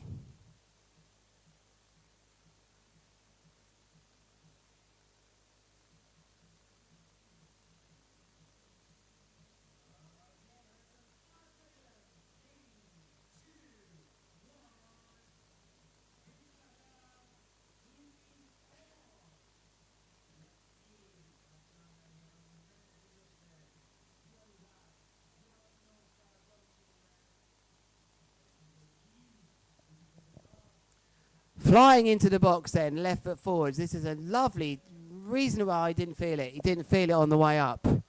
So unfortunately, he's been Gramstrup there. And he's not going to get off to the start he wanted. Lucas Gramstrup will feel like, come on, I just want a bit more wind. So unfortunately for him, that hasn't worked. 7.7 meters then. That gives you the idea that they're not far away from this 10 meters in height. And now coming into the box, left foot forwards. Oh, that's a nice back roll mega loop, though. What do you think of that? Oh, he thought about it blind. He thought about it blind. Can you believe that? He really thought he was going to be able to take that. I think he should have gone for that. That was Josu San. And how high did he go there? Let's take a look. So that's 9 meters into the sky. They're not far off that amazing 10-meter mark. That clearly was a mega loop for me right there. So equipment playing a big part in this as well. So Gramstrup gets scored. No good for him. But meanwhile, Josu San, and there's a mega loop, delayed back roll, board off. I don't think his feet are in the board there. That's an outrageous landing. What do you think? I don't think his feet, I would even say I don't think any of his feet were in that board. Maybe they were just on top of the straps. Incredible landing from Jeremy Belando. We are seeing what the riders can do in very marginal conditions here. So all these 3 riders have performed a move. We've got no overlays on the screen. I know that. You can't see that on your screen right now. But I'm going to carry on talking to you because I am down here on the beach. Gramstrup with a mega loop wasn't very impressive. Maybe he doesn't have the setup to deal with this now. So continuing on with this. Gramstrup's going to be one of those riders here now that's just thinking, come on, this isn't big air. I can't deal with this. The other 2, with 2 nice moves to start things off, will be hoping things continue. So Jeremy Belando scoring a 5.97 for his kite loop back roll board off. Josu San only a 4.33 for his mega loop back roll. I apologise, there's no data on your screen. Actually, no, I'm not saying sorry anymore today, okay? You are lucky to be watching anything, quite frankly, if you are right now. Coming back right foot forwards into the box. Maybe you aren't watching anything and you're just listening to me, so I'll try and talk about it like that. Just negotiates a wave, trying to catch up with this small ankle breaker. Is Josu San going left foot forwards with a double front roll. Has to bail out. It looked like he was thinking about throwing a mega loop with a board off combination, but just has to bail out into those front rolls. 7.1 meters in height with my surfer app data. There's the shot that I wanted. There's the glimpse you got of Jaime talking to the internet man with Tom Hartman. and it was shut down in a matter of half a second, but the shot somehow made it onto your screen there of Jaime Heraz. Wow, how life changes when you find you've been one of the icons of kiteboarding, and now you're trying to work out how we can widen the bandwidth. Is that even a sentence? Can you widen the bandwidth? Lovely. Double front roll with the board off and a minute. That's pretty nice actually from Jeremy Belando. I'm not sure if he's got the Surfer app data available, but Jeremy Belando is able to access the height pretty well with his current setup, and setup really is important now for these riders. So Jeremy Belando's score is going to come in also.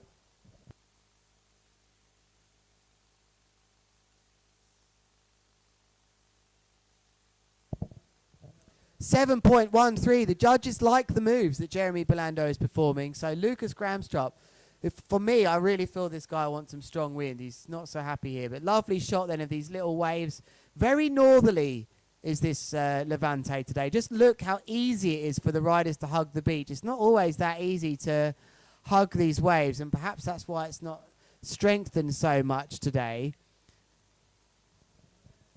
Here goes Baby Shark. That's a nice bit. That's up to 10 meters, I think. Wow, what a move this is. Delay, a back roll mega loop board off into the second spin.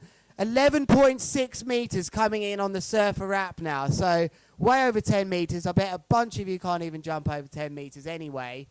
I can't even sometimes in conditions like this. 55 meters of distance. So the gusts are there for these riders. You tell me on the YouTube comments, do you think that was big air? The sand's starting to blow now. Maybe, just maybe, this is the time as we see Jeremy Belando connect. Oh, but he didn't get it as much as he'd like to, but he's gone for it anyway.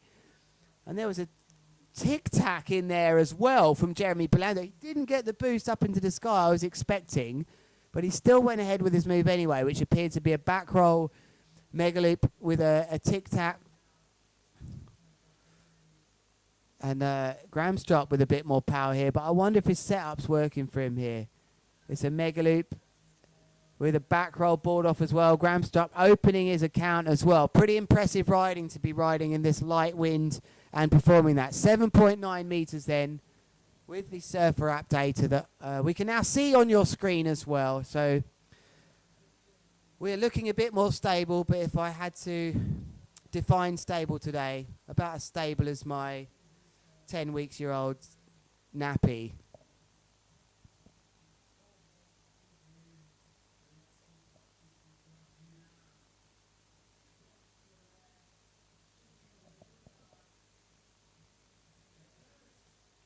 Left foot forwards then, a bit bigger than this big air now, isn't it? Looks like, oh, it's lovely from Baby Shark. Josu, very nice. Double front roll with a board off as well. 8.2 meters.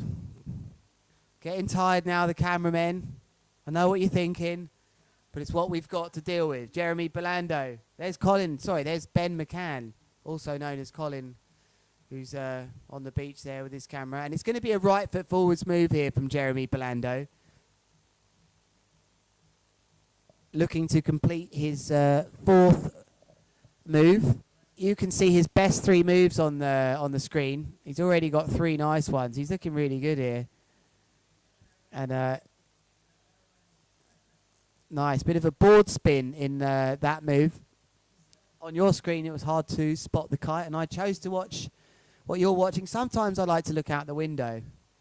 You may have noticed now that I've been left in the commentary booth on my own. Always the most dangerous thing you can do with me, apart from actually put me in here with Ruben Lenton. Double front roll, contra loop, very nice with an extra rotation at the end then. So Lucas Gramstrop has really woken up into this heat then, the first heat of the day for the men, and that's going to score quite nicely, I think.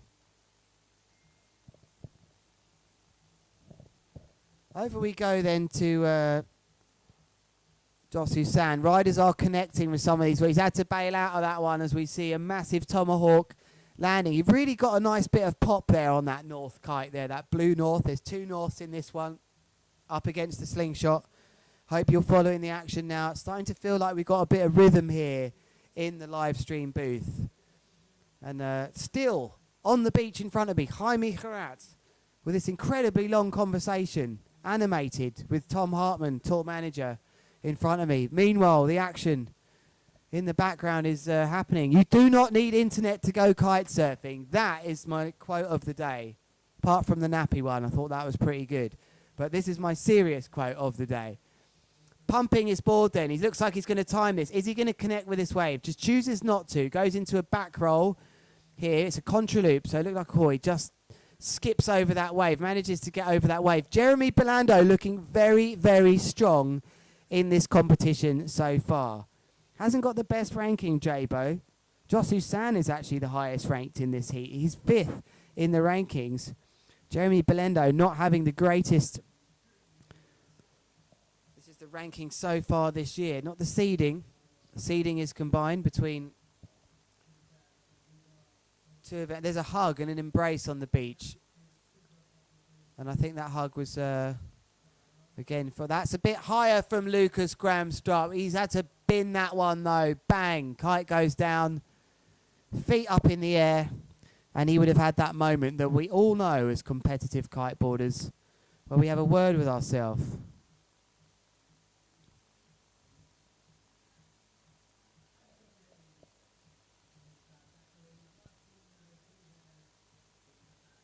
Thanks for joining us again. I know you're very active in the comments now.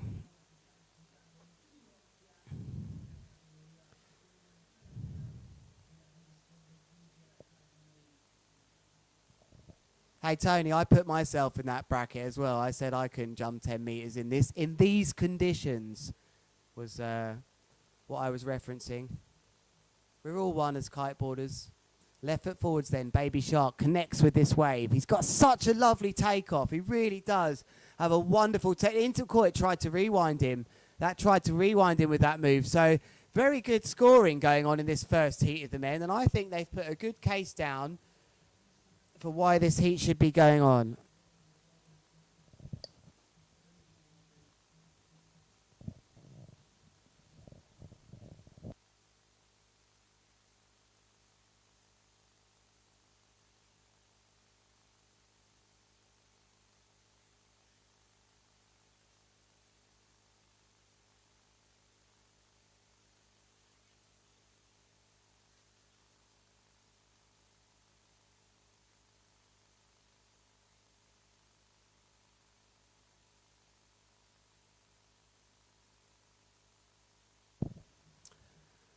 Left foot forwards then. Comes once more Gramstrop, who's really pulled himself together here. He's just wanting to replace one of those lower fours. It's a really nice board off contra. Oh, wow. That for me is a really sweet move then that we've just seen by Gramstrop, who's held his composure really, really well. Only 8.8 meters coming on the Surfer app data, but that is definitely going to knock out one of his lower scores there. It is impressive, and I'm glad to hear some of you saying that on our comments. What they can do now. This the equipment, I'm telling you. You stick me out on or anyone on one of those old sea kites, you'd barely go upwind in this. Look at what's going on here now as a Baby Shark shakes off the spray which hits him in the face. Doesn't bother him. He's gone unhooked. Unbelievable. Is he going to take the landing? Is that going to score high enough though? I'm not sure the judges are going to reward that. He's trying to knock out his lower 4.33. And meanwhile, into the live stream booth, I can tell you the internet man has come here with a brand new box. Looks like it's come straight from Amazon. New cables going in. It's gone down to the cables here now. They've really got to the ultimate last-ditch effort. They've turned everything on and off multiple times. Trust me, I know that's what you got to do. You got to turn it off and on. The internet man has got a massive brand new box of cable. It is a Better LAN UTP-5110 PE cable. Those of you data analysts, with a massive Jeremy Belando with a in a rewind in that unhooked maneuver. Outrageous move then. So this is big air kiteboarding. This is Qatar Airways GKA Kite World Tour, 20 to 22 knots. And I can tell you this is big air kiteboarding. Wow. And I got Michele Sol pumping in front of me there.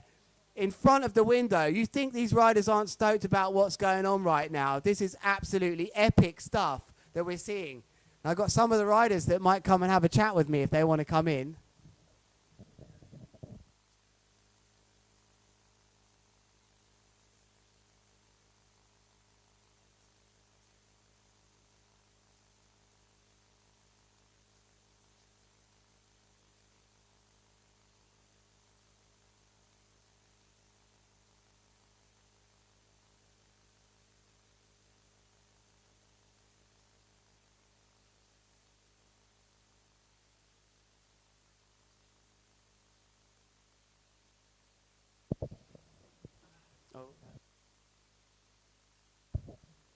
Conan joining me here now in the live stream booth. Tell me, what heat are you in? I'm in heat 7. So, that's why you're coming in here. Yeah. I'm coming in here, I'm chilling, I'm watching the comp a little bit, seeing the conditions. So I've got Kohan van Dijk who's just joined me.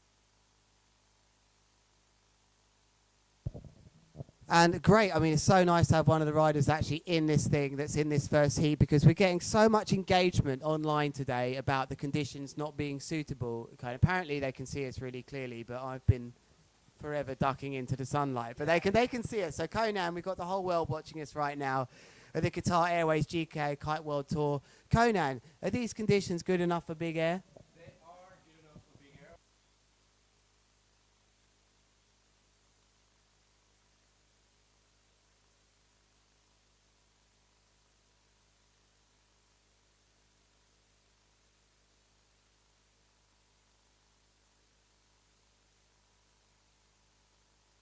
So there is your next riders in the next heat. Alberto Gomez, Arthur Gilbert, Lorenzo Casati. We're going to talk about them a bit more, but whilst I've got you here, Conan, with this ongoing chat that we're seeing, with some great engagement from all of you fans about the wind being on the lighter side, what I'm seeing out there is true big air, and I'm seeing different variations, unhooking. I want to see all of it, and like you said, of course we want to be 30, 40 knots going for it, but we're not always blessed with that. How is it that we can have a 22 knots out there right now, and nowadays riders can go absolutely massive? Yes.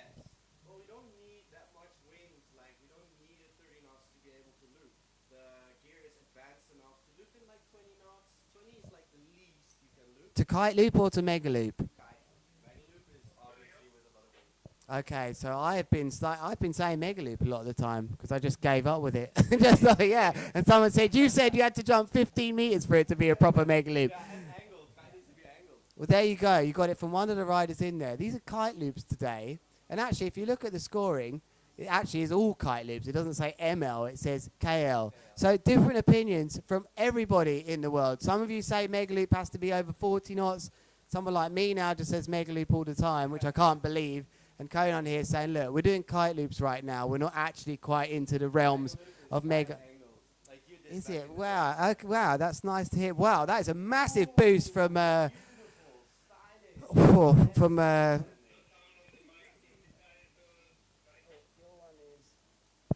let's start again. We're gonna now I can introduce you properly, Conan. I didn't turn your microphone on. That was my fault.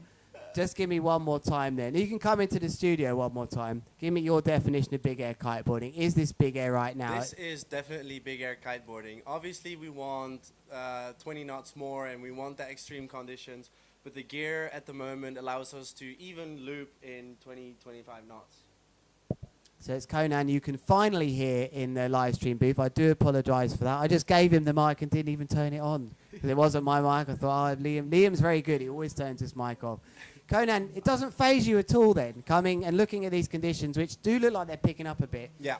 None of you guys and girls actually seem that worried about competing in these lighter winds. Well, it is what it is, and if the competitions say that it's on, and you just need to switch your mind and go for it and do it with the conditions that are there at the moment. And there's a lot of different things we can do if it's low winds. You know, we can do the unhook tricks, dangles and all.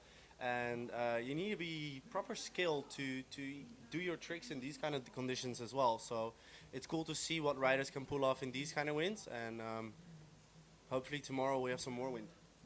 I think it's been brilliant today what's happened, where because we did have the wind meter in the bottom hand corner, everyone watching it. But here, let's talk about the actions. Alberto Gomez, Beto Gomez. He looks like he gets lots of fight, and he's on. I think he's on a 7 as well. Guide loop, laid back roll, added laid back roll with a grab. Very stylish, sticking the landing. And he rides a 7-meter kite on very long lines. I 7? think that might be actually that looks a little bit bigger. Earlier he took a 7 out in lighter wind. Definitely on very long lines, which seems to be his style, and it works for him. But now we're going to move our attention.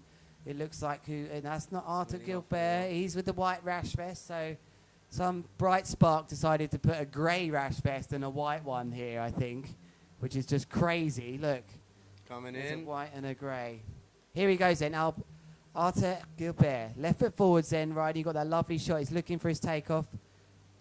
into a front roll, contra loop with a board off. Don't think he's odds on to land that one. What happened there? You know, the thing is with contra loops, when it's not that windy, the kite, you need to steer the kite back the other way to loop it. So it takes a little bit more time for the loop to go around. Lorenzo loading in. Kite loop, board off, late back roll, edit rotation, very stylish and sticking the landing. Yeah, and quite some distance as well. I look forward to seeing how far he travelled with the Surfer app data. 51 metres, that's pretty decent for him. So a pretty good start then for two of these riders. Arthur didn't quite get it together, but look how quickly we rotate through these riders. It's their 3 best moves out of their 7 trick attempts, so their maximum score is 30. As we go back to Beto now. Right, left foot forwards, here he comes. Looks like he went into a back roll to start with. Double back roll, board of rewind there. Rewind, that's sick. So we don't see that trick too often. It's a very special trick and it's kind of new. Like people want to have different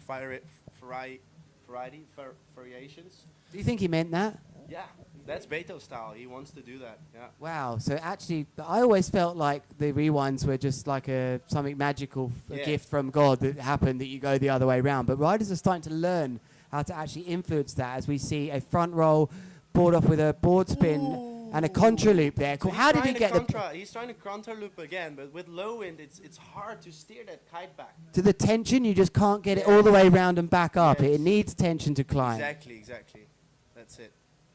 So thank you for joining us here at the Qatar Airways GKA Kite World Tour. I'm Lewis Crathen talking you through the first round now of the men. Conan Van Dijk is with me here as we see Lorenzo, Red Bull King of the Air winner, going into quite a serious move there, Conan. Very, very stylish. That was a boogie loop, tick-tock, late front. Not really a late front. It's a continuous extra rotation. Very stylish. Judges must like that. With a board spin as well is in there, I think.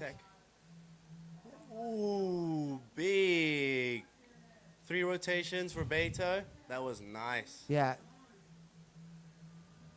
And high. Almost a bit delayed on that last front roll as well. About 2.5 front rotations with that one for Beto. So over 10 meters again. So the music is pumping on the beach and they've definitely got themselves in the mood, these riders.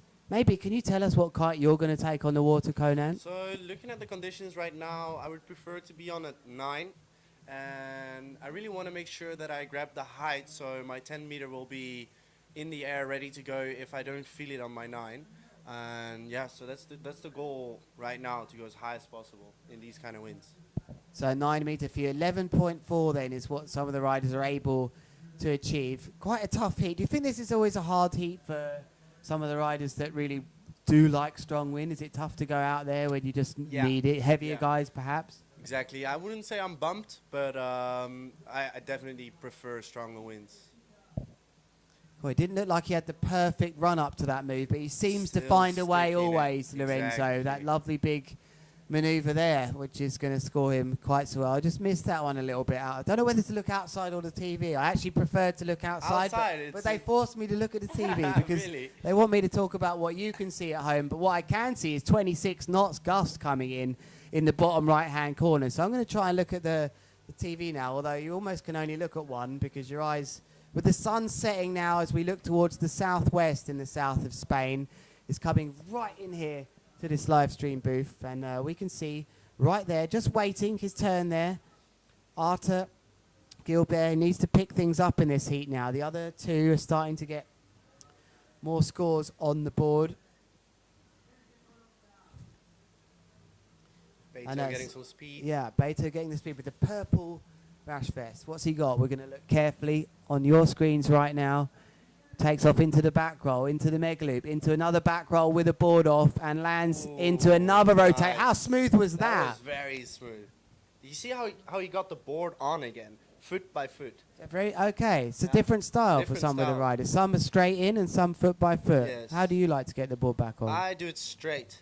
There we go. Let's see what Arthur has here. Ooh, definitely not getting the takeoff. No, and interestingly, actually, he really got a good timing with the wave. But sometimes the wave doesn't help you here. It almost just doesn't allow you to get more energy. But Lorenzo going for the wave this time. I don't think it helped him that time either. You think you're going to get launched off it, and sometimes it just sucks the tension out. Yeah. doesn't look like the wind is there now at the moment as well. Is that tough when the wind's not there for your move? Yes, yes, that's the worst that can happen when the gust drops. Stylish boogie board off. Ooh, not sticking the landing. Too bad. That would have been nice. Okay, Lorenzo Casati currently on top here. Alberto Gomez, Beto Gomez in second, and Arthur Gilbert in third place. Got Liam back in the live. Pass the mic to him. No, I'm going to pass the mic to him. So I'm going to have a little break. You're going to stay here. We're really enjoying having you in the booth here. Thank you. Karan, and apologies I didn't turn your mic on, but we got you loud and clear now. Let's pass back to you, Liam. Were you hoping to get out of that one there, mate? Not really. But on the other hand, yes. I think I'll sit here for 2 more heats and then Yeah, why my not? heat's about to start, so it's fine. No, well, I mean, I've just been on the beach and. I'm honored to be here. Well, it's an honour to have you in the booth and join us for a few heats. Thank you.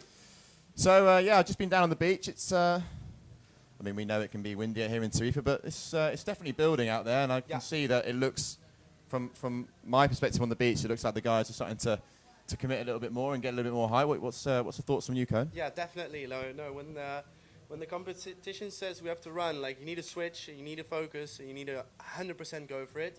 So I think that's what all the riders are doing right now, full commitment on the water, and unhook tricks here for... Yeah, that's what we want to see. I mean, that's what the, Yes. I guess that's what this wind strength allows you Exactly. guys to do. And when you know it's blowing 35, 40 knots plus, Yeah. you're sort of limited to, I mean, of course you can unhook if you want, but I mean, it's a bit of a death wish. But here, Lorenzo Casati there, just not really getting a major height there, but I mean, it's dialing down and landing nicely on the boards. That's what I just talked about with Lewis, is that when there's not that much wind, it allows you to do different tricks, like unhook tricks. And it's still cool to see those tricks, you know? Yeah, and this is a rider actually that wasn't competing in Lord of Trams in France, Beto Gomez. How good is this guy? Man, he has a talent. Yeah? Special talent. He's from far away, and he's had a hell of a journey to become the man that he is right now.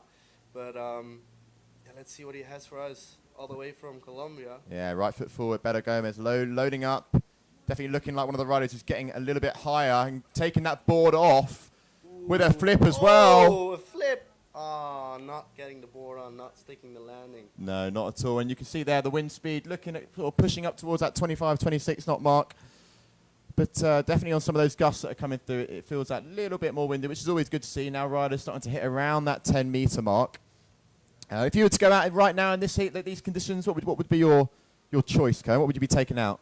So, Lewis asked me the same question. Oh, did he? There we go. Oh, well, then I would you take a 9. I would take a 9. You take the and have 9. my 10 ready on the beach. Yeah. And then if I don't feel my 9, I'll take my 10 straight away. Just for a little bit more power. Yeah, the height is very important right now. Yeah, that's what we want to see. I mean, the judging criteria is very much, you know, we do focus a lot on, I say we, I'm not a judge, but they focus a lot on that height and then obviously the variety when it comes to the trick, you know, how extreme you guys are going, you know, the angle of that kite as well in mid-loop.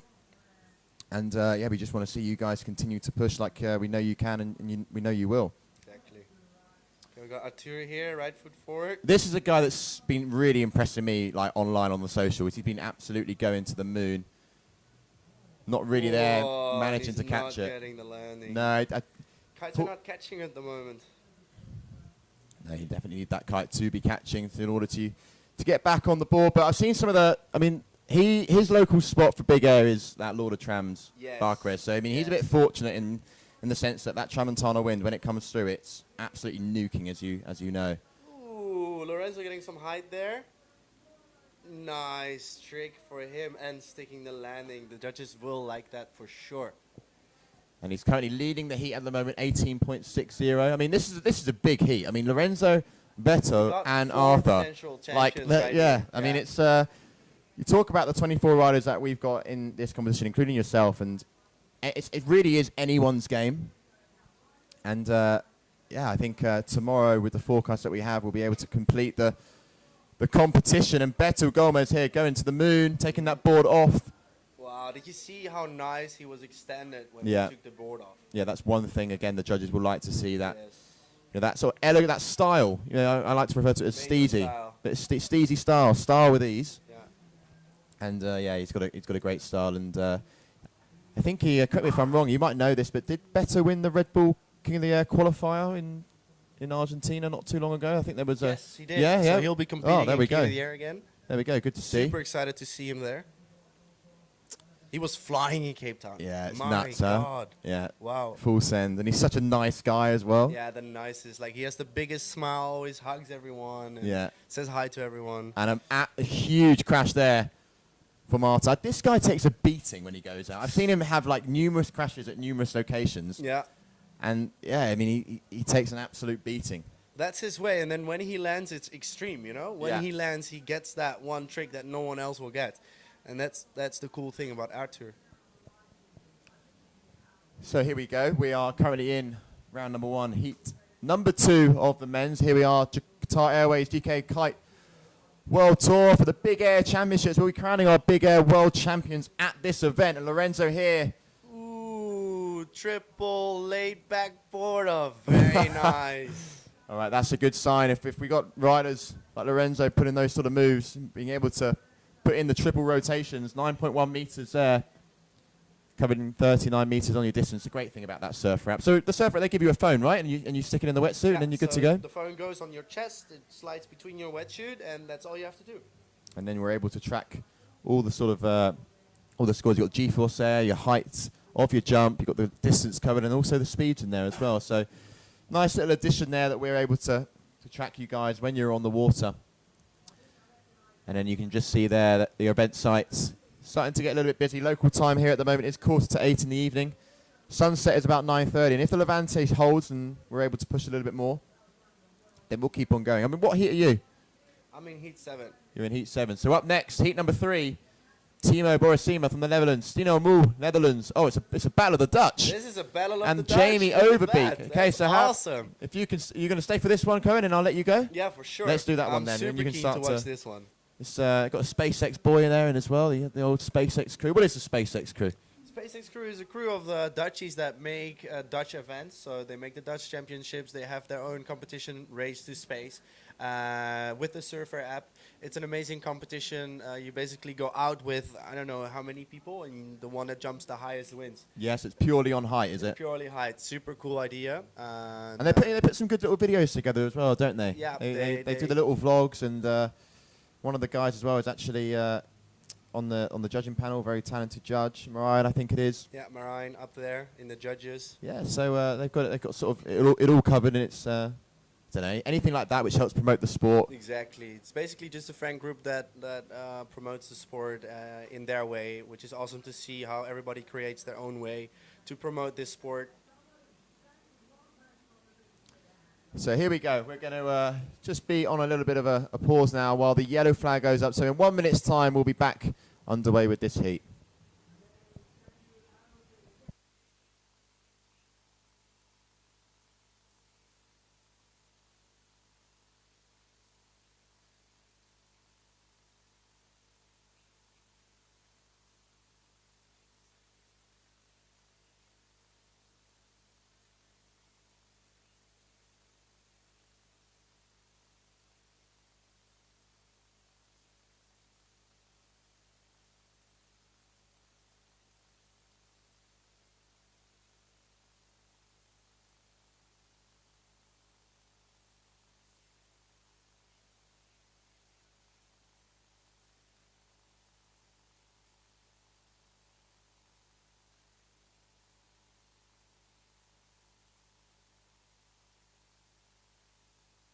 And about 30 seconds is what you have between each jump. And is 30 seconds enough, Cohen? You happy with 30 seconds? And obviously the judges are lenient. I haven't tried yet, but it's pretty easy to go upwind here, so you'll be ready in time.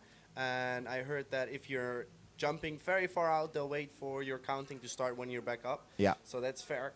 Yeah, the difference that we have here in Tarifa, unlike Laura Trams, where it's a big area to blast back up winds. Exactly. Like the spot at Balneario is it's actually quite a small spot. Yeah, you know, exactly. where those rocks are on your screen, where the buoy is. Anything further right, it starts to get super gusty. Exactly. We see Timo here with the doobie loop. Not getting the height he wanted for sure, but it's a good trick to have a score on the board. Yeah, how important is those first scores on the board? Just dialing down a couple of tricks. For me, honestly, it's like the most important thing. My first 2 tricks need to be landed. They need to have a proper score so I can push myself to get those other tricks higher. Takes a bit of pressure off, right? Exactly. Yeah. So do you have like a little, you know what you're going to do, or is it sort of you get out there and you feel it on those first 2 tricks and you think, oh, maybe I can push for this or that? It's a little bit of a mix, you know what tricks you want to do, but also if the conditions are less or more, you can switch up, of course. And then we saw Jamie just going for his first trick there. So a couple of scores to drop, and I believe up next we're going to see Stino riding the Cabrina gear there. You can just sort of see. So his real name is Stein. Stein, is it? But we all call him Stino. Stino, Stein, it's okay. so funny. It's already been like that for years. Yeah. Yeah. And I can just see here that actually the checkered flag has been raised, which is why some of the riders were sort of like holding their hands up, looking at the flag system, thinking, well, what's going on here? So this flag means postponed? Yeah, postponed now. Ooh, still stylish kite loop board up there from Stino. There's wind out there, so not quite sure why the heat has been postponed. Try and get a little bit info for you. But for now, we'll just enjoy some of these riders just having a bit of a play out there. No, at least they get the train. Exactly, yeah. At least they can. I jealous. mean, how nice is it to have Balnet like competitions? Obviously, like you get to go to the best, like the windiest spots in the world, at spots that are super busy on any other given day. But the fact that you can come and compete here and actually have Balneario to yourself, the riders, exactly. Like, how good is that? No, that's the one thing I was thinking about this morning when I woke up. Actually, I was like, I'm just excited to get out there and kite with only 3 kiters. Yeah, and not have anyone downwind, not have because it's such a small spot. I mean, really, what is the maximum number of people you can have out of this spot? I would say if you really want to enjoy, it also depends if you have cooks or pros in there. If you have pros only, I think you can fit up to 10. If there's 1 or 3 cooks, maybe 5, 6 is maximum to have maximum pleasure. But you never have, like, it's on a busy day, especially after the comp, everyone's going to be frothing to get back out there. Exactly. So sunset will be busy here. Yeah. But it's a fantastic spot to have on your own, and also there's a bit of like a I wouldn't say like a rule, but like everyone's sort of it's like a little circle. You It's a jump, train. you come We call back, it a train. and you just sort of circle around. So we all wait at the spot, and you kind of know, same as if you walk into a store, you know that you're the last one, and you watch other people go until you go. So if everyone is gone in front of you, you can go. You wait for the wave. You take that wave. You better not crash, otherwise you waste your turn.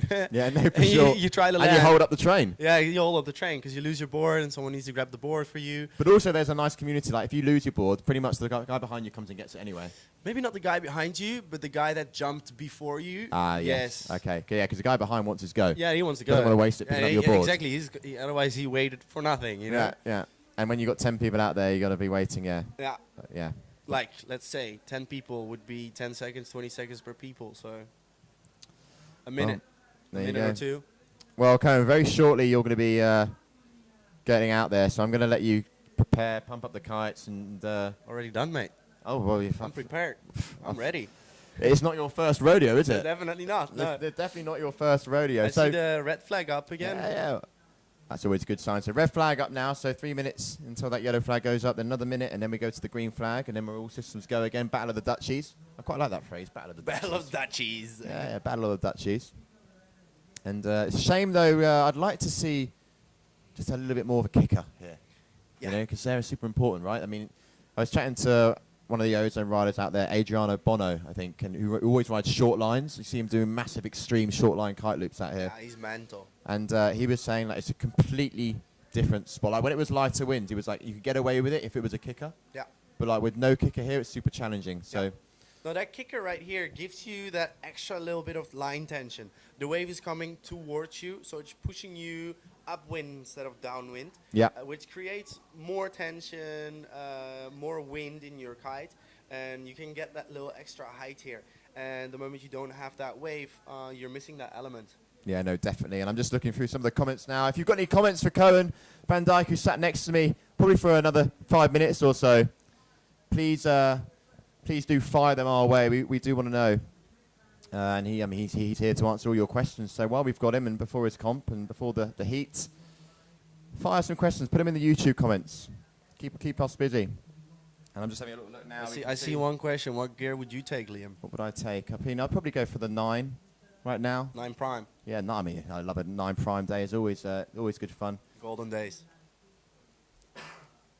And I can see also, can you confirm that there was Lorenzo on the black and white Cabrina bar? Yeah, thank you, Yannick. Hey, I'll shred in your name just for you, Yannick. Yeah, yes, he was. Because we obviously had that, I mean, he had a pretty gnarly crash, didn't he, over in Lord of Trams, Lorenzo, where he sort of ejected a little bit. But we saw him out there on the Cabrina kit. Let's have a little look what else we got going there. Yes, the wind is definitely picking up.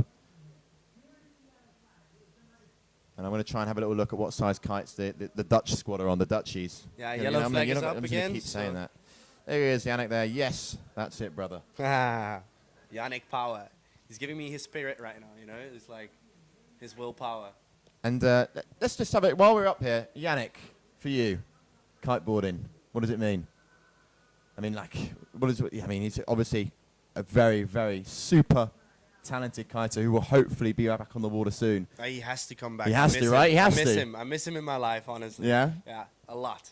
No, he has pushed the sport. Yannick has pushed the sport. Yeah, one of those guys where that it is pushed, right right? now. Green flags up, by the way. Timo Boersma taking off left foot forward, going for a doobie loop, trying to get no edit rotation. Adding a board grab there, though.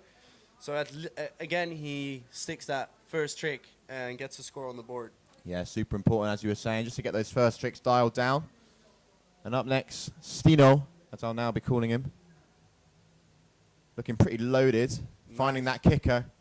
Ooh. Going for the second rotation as well. And going for the third rotation and a grab Yes. at the end. Nice, stylish, Yeah, riding out stylish with power. rider, huh? For sure, for sure. Stino is one of the most powerful riders. If you can see that on the spray of his takeoff and the power he goes into with his tricks. So here we have Jamie Obick finding the kicker as well, going for that front rotation. I couldn't quite see that because there's a flag in my eyes. Ooh, same trick and getting the board off. Nice. So I do think Jamie will have the highest score on this one. Yeah, 11.6 meters as well. Yeah, they all tried to perform the same trick, and everyone did their own little variation. Very cool to see. You can see there. Stino there, first place, 5.70. Timo in second, but Jamie's score there still to drop. Here he is, Timo, on your screen, riding for Nash. Manages to get that board off. Laid back, board off, and an edit. Just not sticking the landing. And crashing the kite as well. So that is going to be a no score there for Timo. Oh, here we go.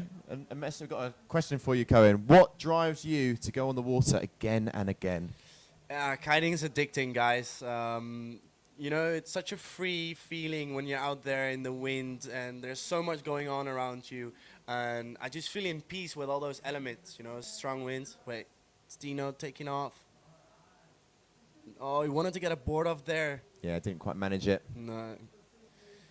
So, like, it's the adrenaline. I'm a little adrenaline junkie, and I just want to be out there, and I want to push myself. I love progression, and kiting is just... I fell in love with the sport, and I don't know what the specific thing is that motivates me to go out again and again, but... Jamie going big here, getting that board off. Always puts in that grab at the tail of the board, doesn't he? Pretty much on every trick that he does, he's always grabbing the back and tail, like the fin end of the board. It's an addictive sport.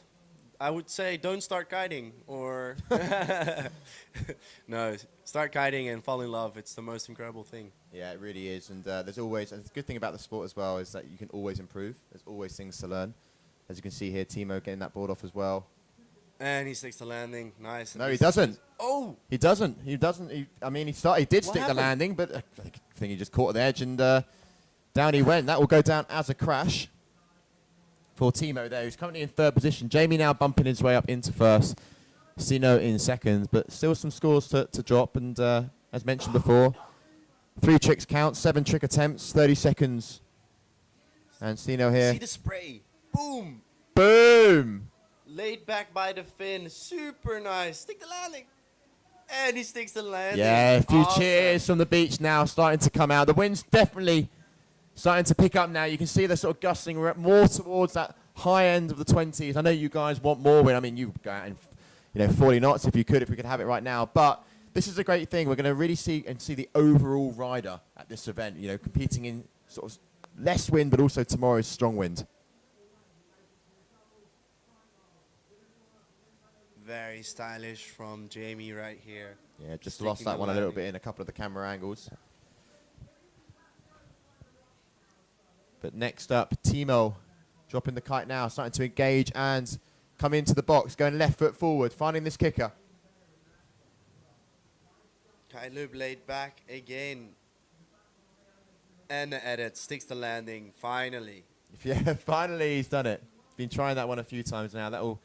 He's only got one score, so he really needed that one there to sort of stay with the guys, stay with Jamie, stay with Stino. Got another question here, Cohen, for you. What do you think about a Lula, and how big is the difference? So Alula is very light, and it's very strong. Stino here. We'll come back in a second. Nice double back row board off and a board grab. Super nice and stylish. Clean, at least sticking the landing. Smart riding for Stino. Yeah. He's playing his hook well, isn't he? Yeah. And up next, Mr. Overbeek, the guy that likes to go big. Not timing that kicker there at all. That was a pain. Completely wrong timing there on that kicker, and that's going to be a wasted trick attempt there for Jamie. He'll be pretty bummed that he wasn't able to really make anything of that. So until now, we do see Alula perform. Yeah. And it's cool to see progression in the sport. Is it the new next thing? It already is. You know? Like everybody's talking about Alula. It's almost on every kite. And I don't really know what to say about it, what to think about it. I don't have Alula on my kites yet. And I don't know if it's the thing, Maybe in a year there'll be a next thing. Yeah, for sure. And Timo there. Is he managing to land that one? Yes, he is. That was a much bigger trick there. Got some good height. Gave it the same trick as Stino was. 11.6 meters there. So now pretty much every jump passing that 10-meter mark, which is always what we want to see. At the end of the day, this is big air. And the Levante's taking its toll, taking its time to come in. But finally, Tarifa is delivering after weeks. A nice 25 to 27 knots. These are the winds where the kites start to be on line tension, Above 25 knots, then that's where you start to feel the power of your kite. So, just riding out of... Ooh. Stick that board. Ooh, just not getting that one. Yeah, that'd be a crash for Stino there, who's actually bumped his way up into first position, as you can see on your screens now. So Jamie, as we come towards the back end of this heat, he's got a little bit of work to do. He's going to need to push here. Wonder if he's got his caddies on the beach telling him, let's see if he can line up this kicker.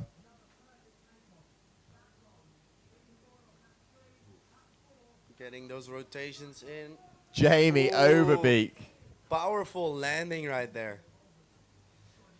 So Stino got that 7.3 because of his laid back roll board off by the fin. And taking your board off by the fin is a lot harder than taking off your board by the handle. That's why that trick scored so high. Yeah, that kite loop back roll board off was Stino's best scoring move. I'm just looking at the scores here. We've got Jamie Overbeek's best score was a contra loop front roll with a tic-tac. And then just looking as well for the trick for Timo. Kite loop front roll board off is Timo's best scoring move. Timo getting a doobie board off edit rotation. Super nice. That will be a high score for Timo. He needed that. 11.2. Yeah, let's see if that will make a difference. And Jamie now bumping his way into first position with that last move that he actually did. That kite loop back roll board off, scoring a 7.13. Ooh, Stino going for a dangle. No way. Yes, contra loop. Oh, it sticks the landing. His kite. Yes, it stays. Stino, balls to the walls, huh? Yeah, boy. Let's see how that scores. That's what you want to see. This is good that I see this because if it's going to score, I'm going to decide whether if I'm going to do it or not. Yeah. Well, I mean, these are the wins that you can do those moves, right? So if it's going to score well, then when you're in your heat, I'm going to be like, when's the dangle pass coming? When's the dangle when are you going to get the old dangle out? Last trick, always last trick. Last trick. Well, I'm interested to see what that scores. Jamie Overbeek, again, going for that board off. Multiple rotations, yes. But again, that's not going to be an increase in any of his scores. That was one of the smaller ones. You can see There, 10.4 meters. So I mean, you're up above the 10s, but that's not going to be an increase in any Jamie scores. But if I look at the beach right now, I see some more sand flying. The flags are starting to be a little bit more out of shape. Yeah, that's what you want to nice. see. So Cohen, that Kung Fu was a 5.33. 5.33. So nothing too crazy. And okay, nothing too crazy, but I can go higher. Yeah, Get there you more go. spins. So there's the scores coming in. Jamie's last one, 6.27. So as I thought, no increase in his score. So he's currently still in first position. Stino in second, Timo in third. Battle of the Dutchies. So far, number one going to Overbeek.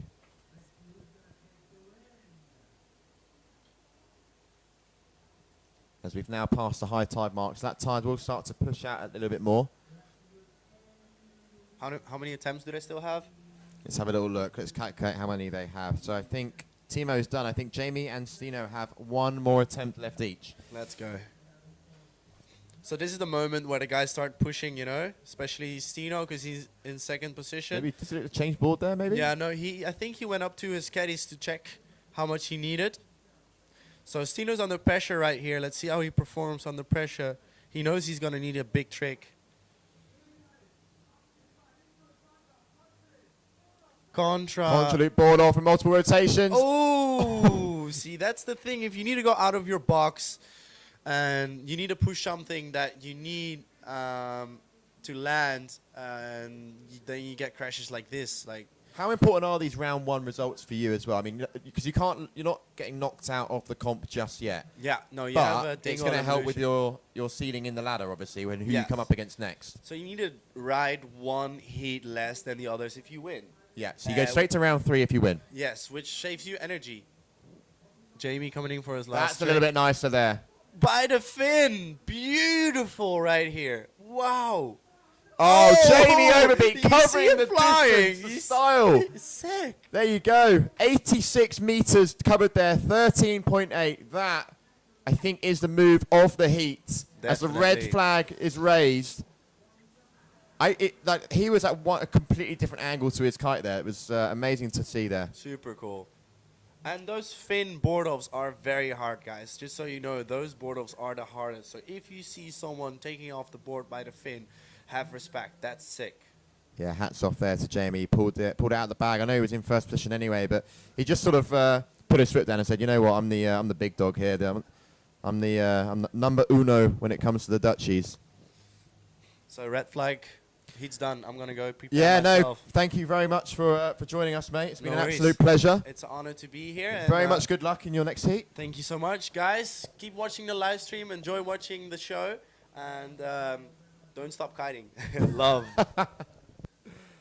Brilliant there. To even just any rider that can join us in the booth, it's fantastic because you're able to get their perspective when it comes to competing, getting out on the water. And I know that everyone watching at home likes to hear from the riders, so we'll try and keep that flowing a little bit. And a big thanks to Cohen to take some time out of his preparation for his heat actually, and join us here in the booth.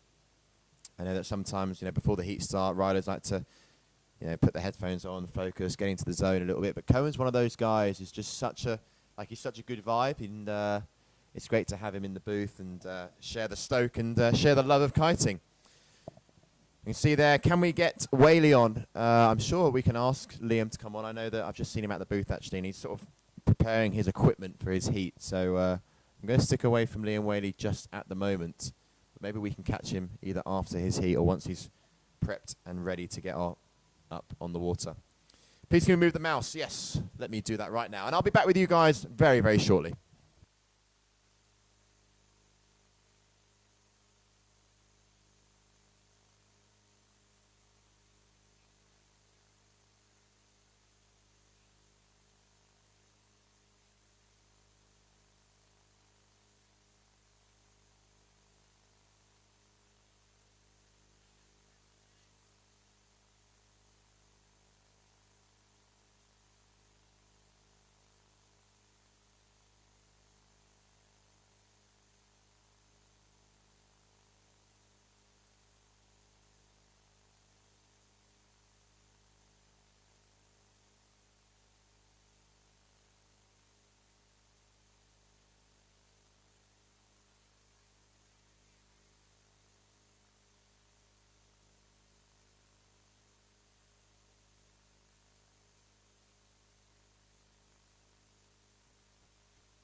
Okay, and welcome back. Here we go. Green flag's just gone up in the sky, so we're underway now with the next round of the men. It's great to see now. Here we have Carlos Ramirez coming out of Colombia, Jason van der Spy from South Africa, and the current Big Air World Champion, Andrea Principe, who is going huge. Let's get eyes on the score, on the water. Andre Principe has just gone absolutely massive. Unfortunately, we cannot show that replay, but I wouldn't worry because we've got 6 moves left from Andrea. And Jason here not getting... Sorry, Carlos Ramirez now on your screen. He's running the yellow duotone kite. Andrea's on one of the Evo D-Labs, and we've got Jason out there on the air rush. As Jason now coming into your screen. Loading up, popping up. Back roll, kite loop. Landed.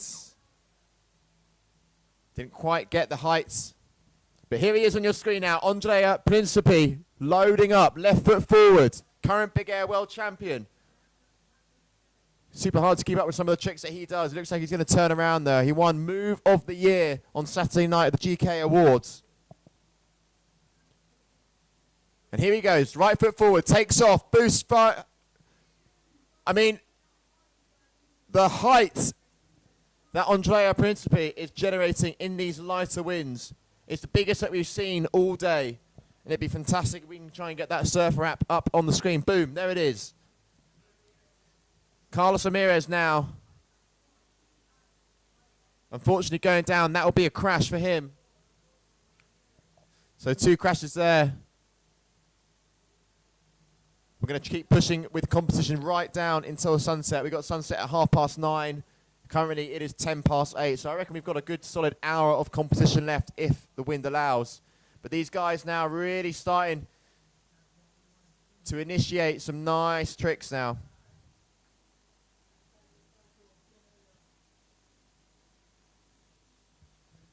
As you can see, just under the 12-meter mark there from Jason. Up next, the one and only Andrea Principe. I know scores haven't yet dropped on your screen. They will. Andrea is on fire at the moment. 2 for 2 for him. As he's starting to go left foot forward, looking like he's going to get that kicker. Going up, takes the board off. Multiple tic-tacs with the board, multiple rotations as he goes down. I mean, sometimes you don't even know what it's called, the tricks that he's doing.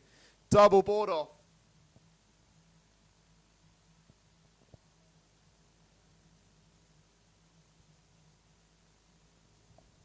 Incredible scenes here from Andrea. And this is a guy that needs to get a score on the board here, Carlos. Andrea, one of those riders that always loves to put in those tic-tacs. Loves to throw them in. As Carlos goes up.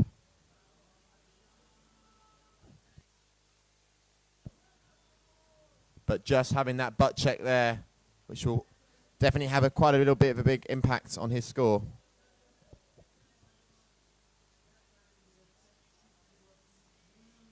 So here we go now. You can see on the bottom right-hand side as well, the wind is just starting to gradually increase. 12.1 meter jump there.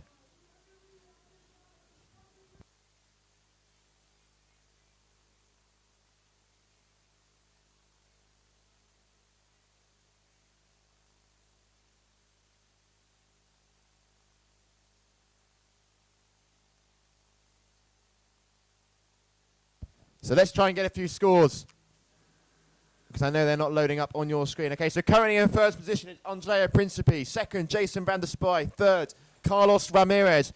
Andrea with a 19.17. Here we go. Lewis has just come back in the booth. Talk to us about it, because I'm seeing moves. I can't keep myself. I've had to come in off the beach. I was on the live MC down there. As far as I'm concerned, we just saw 2 double rewinds out there, deliberate ones, reversing the rotation, which is hard enough. We're seeing absolute ridiculous moves out here now. It's into a back roll with a board off as well, and a board spin as well. So sorry, we don't have any scores there. Oh no, there the scores are back. Just come on now. That was unbelievable. Ramirez with the huge moves. He's just not getting the cleanest landings out there. But right down on the beach, Liam, I've just spent some time down there. 27 knots coming in now. You have been rewarded if you stuck with us today. It's really going off on the beach, I have to say. Yeah, no, I mean, I can hear you on the mic, just really giving it large. I mean, here he is again, Andrea Principe on the screen. What has he got for us next? I mean, sometimes it's so hard to name the trick. Just about caught the side of that one. Looked like a contra loop to start with. As the sun's starting to finally go down here now, 8:16 p.m. Thanks for joining us at the Qatar Airways GKA Kite World Tour. I got a bit carried away on the beach there. And actually, Oswald Smith having a go on the mic. Then Liam Whaley wasn't too keen, but we soon took the microphone back. And, God, this is nice from Ramirez. He's demonstrating what he's about now. And can he ride that out? He can. That was look at the distance these guys are riding and going now. That looked like it was over 52 meters for me, but he's actually looking like he's really showing what he's got now. Yeah, yet to see the 100-meter mark cover, but I think Jamie Overbeek got 83 on one of his last moves. So that's sort of one of the higher distance cover we've seen. But as you said, Lewis, I mean, these guys really starting to push. Unhooking. VDS is unhooked. Jason van der Spey then is unhooking. I don't know if these tricks are scoring wonderfully. I didn't see what Steno got for his massive unhooked move beforehand. Was it big? 5.33. Yeah, it's not enough for me. The risk these guys are taking to unhook deserves more. Andrea Principi doesn't quite connect there. Reaching, you saw that hand reaching out for the board there. The takeoff just wasn't that nice off that wave. So really nice heat this one. They've all been nice heats to watch here. And those of you saying, oh, the light wind, it's not going to be no good. Look at us now with this Levante coming in 25 knots. It's a really good sign for things. Imagine what they're going to do in like 40. Oh, it's such a good sign for tomorrow. This. Yeah, it really is. And hopefully it's going to hold throughout the whole evening, and we'll be back for a day of action as Carlos Ramirez goes for his third trick attempt. And he's gone into another rewind there. He's ended up buggering that one, but he ended up sort of back rolls, then round to front rolls. I wonder if he's just got a knack for rewind and a rewind to make that nice and clear for you. That's really coming into fashion right now. It used to be something that we felt was sort of a gift of God. One in every 10,000 moves, you'd suddenly rotate the wrong way or the opposite way that you're rotating. But now another rider that's really getting on top of that move is one at home, Max Tullett, the young rider, can perform that move. We're seeing him now from these riders as well. So into a front roll or a doobie loop, if you like, from Jason van der Spey with a board spin as well. What a landing he's done there to land that. He had hardly any time to stick that one down. I love watching Jason ride. I mean, in Lord of Champs, I remember he landed blind on one of his moves, which so I'm sure we're going to see that again. Meanwhile, Andrea Principi, love the way he parks the kite. Board flip involved in that manoeuvre, which involved back rolls as well. He's on another level in this heat here, is Andrea Principi, but he's being pushed quite hard from Jason van der Spey. And Carlos Ramirez hasn't got anything in the 6-point range now, as that's the red flag. So that is... What a heat. The end of this heat, and there are the 3 best tricks on your screen scored from these riders. Andrea Principi, 20.44. Hasn't got his last trick up there. I'm not sure if that's going to kick one out, but that very much is the scene then looking back towards the old town of Tarifa. And it's time to catch our breath, I think, in here.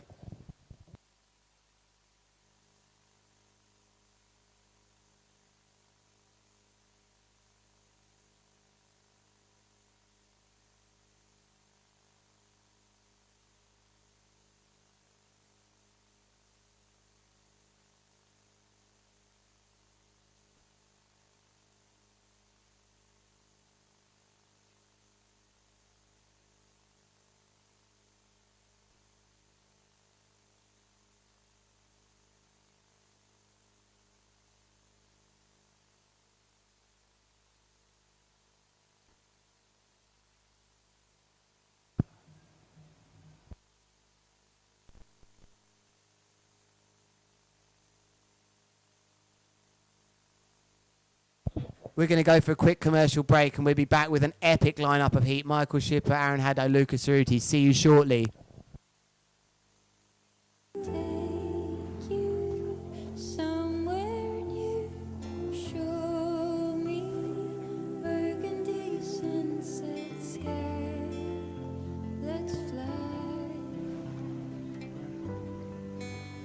To fly. Wherever you go in the world, We're one going to go for a airline quick goes commercial further break, and we'll be to back make with it an epic feel lineup of heat. exceptional. Michael Shipper, Aaron Hadlow, Qatar Lucas Cerruti. Airways, See you shortly. going places together.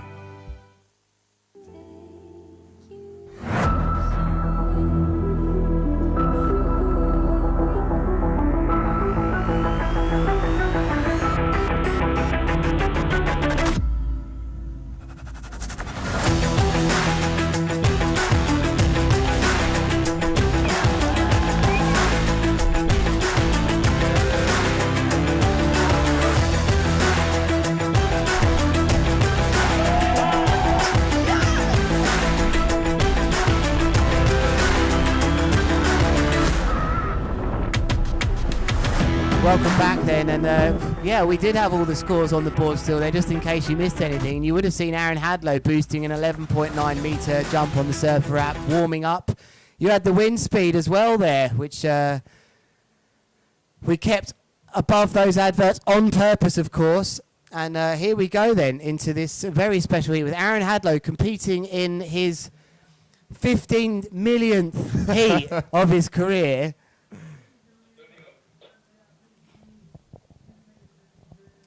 So here we are in Tarifa. Wind is really kicking in nicely now as Lucas Cerruti going for that first trick attempt. Just trying to find out if that was I think that was Cerruti or not. Michael Skipper. I think that was so. Skipper. No, yeah. We do have two North riders in this. Yeah, no, that's exactly right. And there they are on your screen. Yeah, and I think with the seeding, it would have worked out that that was Michael Skipper from the Netherlands. Aaron Hadlow is in this one. We can get rid of that graphic now. We're going to miss.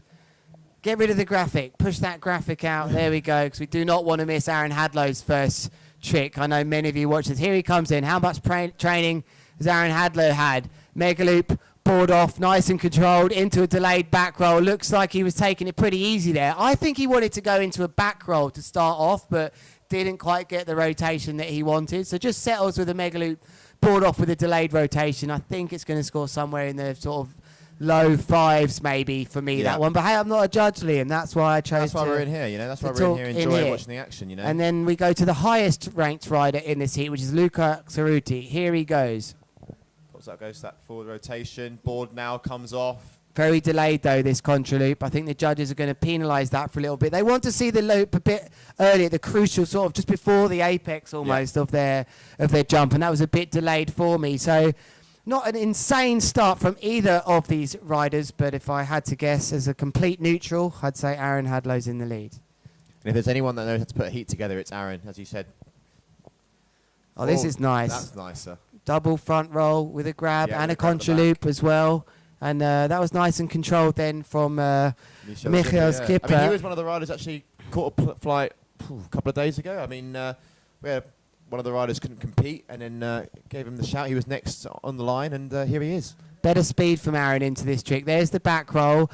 Mega loop into the double back roll. He's got the moves, Aaron. He's been training all the big moves. He really has. Yeah, he's doing well out there. So this is going to be one of his. This will be the highest scoring move so far. 5.20 coming in there. We haven't got the scores on your screens, but I'm just going to say them anyway because I can see them on the GKA KiteWorldTour.com. Click the live button. Meanwhile, board spin. It looked like left hand was on the bar there for a contra loop, perhaps, of Luca Cerruti. So they are not the live scores right now. They are not being scored zeros for these moves, which would be horrendously harsh from the judges. 73 metres from our Surfer app data. That's quite far he travelled there. Yeah, one of the... And again, I thought I saw a bit of a bigger one there, but 73 metres, yeah, we can give you the height, the distance they're covering, the G-force, and the hang time. As Michael Skipper here lining up for his third trick attempt. Oh, I like the airwalk there. Yeah, the old Jesus sort of walk, or whatever you want to call it. Shame he just couldn't avoid that butt grab, the butt crash. Unfortunately for Skipper there. And what was really nice about that move there with the back roll, the mega loop, the board off as well, is he took it off by the fin. It looks to be one of the harder moves the riders tell me to do. And there was no handle involved there at all. So big move for him. We'll give you some results of that last heat just shortly in a moment. But meanwhile, Aaron Hadlow just takes off a massive wave into a front roll. It's big for Aaron Hadlow. Wow, he's still got it. What a move. Lands as clean as you like. Front row, we've got very hard not to be biased here. There's two Englishmen in here, but I'm sure there's a big support for Aaron anyway. 11.3 metres and some good G-force in there as well. 57 kilometres through the air. As we turn our attention back to Luca Ceruti. Aaron Hadlow then, with some good scores on the board. He's currently got the two highest scoring moves. Has the one highest scoring move. Over that double back roll board off with another rotation and not being able to stick that landing. I thought maybe he'd be able to tuck those knees up and get that board back under his feet. But going down, there was a crash. I mean, what was that there? I don't know. That was someone looking at the... that was a different view we haven't had today. We'll keep them coming. We see the angles and the vibes on the beach. And maybe they've let the cameraman free. He was chained up to the tripod earlier. Yeah. And he hadn't moved. He's got a good old tan now as well. Skipper going for a mega loop, board off again by the fin. Very Nick Jacobson style that. I believe he rides with him a lot as well, Michael. And we go straight back to Aaron Hadlow, who just gets straight on with things with that white rash vest. Still hasn't got his third trick score on the board yet, hence he's going to come back right foot forwards here into a starboard. So I think Aaron Hadlow is going to go for a contra loop here with the right hand on the bar. Is that what you're calling? Yeah, I think that. I think he likes to take the board off with the left hand. So I think we're going to see a front roll contra loop board off. Yeah, we do see that. Great and call. We see an extra rotation at the end. Very nice and controlled by Aaron Hadlow. He starts to work on a bit more of the technical... It sounds stupid, doesn't it? They're all like crazy technical moves that we've seen so far. That's going to put Aaron Hadlow in first place. Yeah, taking another category, another category there. So these riders, they can't just do any trick they wanted to get, because if they do the same trick twice, they're not, it's not going to score. They've got to be ticking the trick list, ticking the categories, showing the judges the variety. And Aaron Hadlow there, as you mentioned, Lewis, is going for that contra loop there with those rotations, just showing that competition knowledge, that competition experience, as Luca Ceruti is up next, loading up, pops up. Almost looked like a double board spin. He hasn't really got it together here, Luca, in this heat so far. I wonder what size kite he's on. It looks to be a little bit smaller than the others.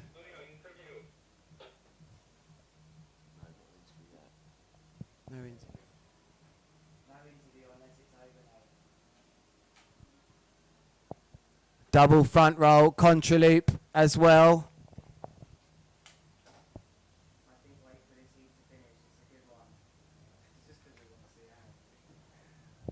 Here goes Aaron Hadlow once more, left foot forwards.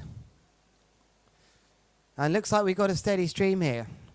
As we do apologise again, that unstable stream, about as stable as my 10-week-old's diaper that was earlier, but we're doing pretty good now. As we right foot forwards again. Aaron Hadlow looks to be repeating the contra. No, he is gone for the back roll contra loop board off this time. Yeah, nice and controlled. Is that going to knock out the 5.47? Don't usually see so many back roll contra loops. Aaron Hadlow having a blinder of a heat so far. He's landed all of his moves very cleanly. So has Michael Skipper, but they're not quite in the high scoring range as Aaron Hadlow right now. 7 trick attempts, 3 of their best trick attempts will score. We're back to Luca Ceruti. Better takeoff from him as he goes into front rolls with a board spin and a contra loop as well, but just not getting the same sort of height for me. No, as the other two. 7.4 metres there on the surf. We're at 49 metres covered, 4.9 seconds up in the air. So yeah, definitely not one of those tricks he'll be super happy about. He's going to need to do a little bit more work here as we sort of come into the second sector of this heat.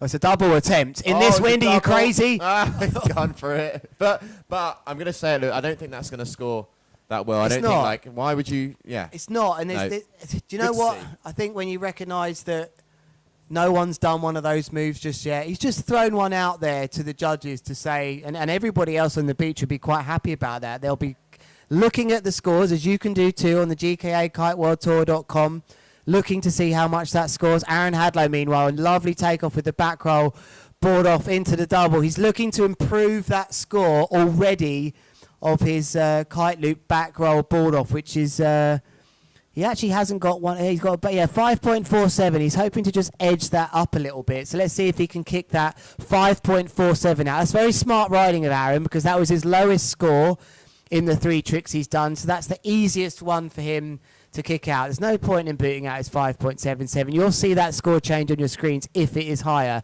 Meanwhile, Lucas Caruti, a bit more height in this move. Looks better for him to land that one. It looked like it was in the back roll rotation. Aaron Hadlow does kick out the 5.47, and that move for him, a 5. Oh no, it's not come through on here. He has kicked it out on your screens though. There's no 5.4 left, so he's looking at just upgrading now. He must be happy with the moves he's done. They're his top scoring moves.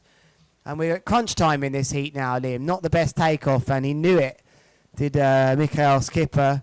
Aaron Hadlow scoring a 5.67, so just 0.2 more than the chick that was scoring. But that can sometimes be the saviour. He'll be being told this on the beach, Liam, with his caddy down there, which is Katerina, I imagine. Aaron Hadlow on the kite surf tour as well, Katerina. So keep yourselves busy when it comes to competition. Aaron Hadlow here deciding he doesn't want to go left foot forwards. So goes right foot. We're going to see that board come off, Lewis, when you were mentioning you first take the board off with the left hand. So maybe there's going to be a board off manoeuvre here. Oh, it's nice. Oh, and grabs it by the fin as well. It's with a tic-tac as well. What a move from Aaron Hadlow. He has really got the moves here right now. Our photographer just looks into the live stream booth as if to say, no way can he still deal with this. What an upgrade that's going to be for his contra loop. It's actually going to be a whole new trick, so it's going to knock out the move he's just done. Yeah, for sure. Amazing. Tic-tac, front roll, contra loop, maybe a double as well. By the fin as well. Yeah, very impressive for Aaron. So I just can't believe how he just keeps on to 6.13 coming in then for Aaron Hadlow for that move. And that's a good score today. That's contra loop, seen front roll, tic-tac. 7.33, I think, or 7.53 was the highest score of the day so far. So Aaron with that 6.13, that's one of those scores on the higher end. Yeah, and it might well be, Liam, that the wind maybe just died down a little bit. Red flag, big news from this heat. Aaron Hadlow absolutely smashing heat number 5, round 1.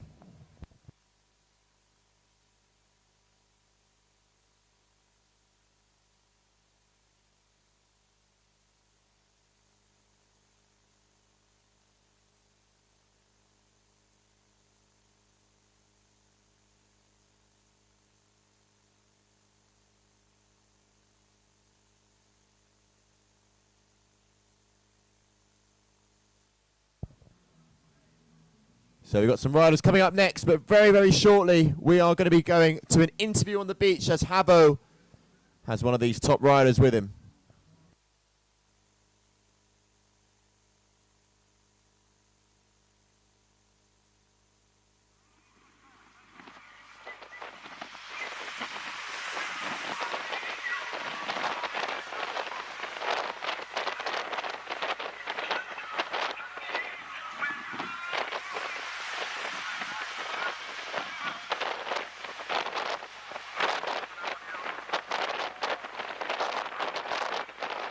Cannot believe the style, the flow, the amplitude, what you are doing over there. It's not normal, man.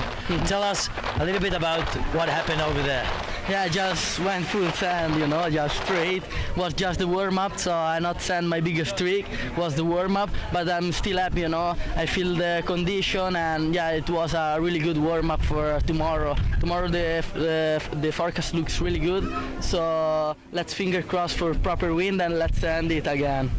Man, unbelievable. When you perform your tricks, you have a strategy, or just go with the flow and feel what you can throw on the gust, or you have a strict plan? I mean, I start with strategy, then if I feel the gust and more lift, I do like more rotation, for example, maybe another loop, So yeah, there is the strategy and then also the flow, of course.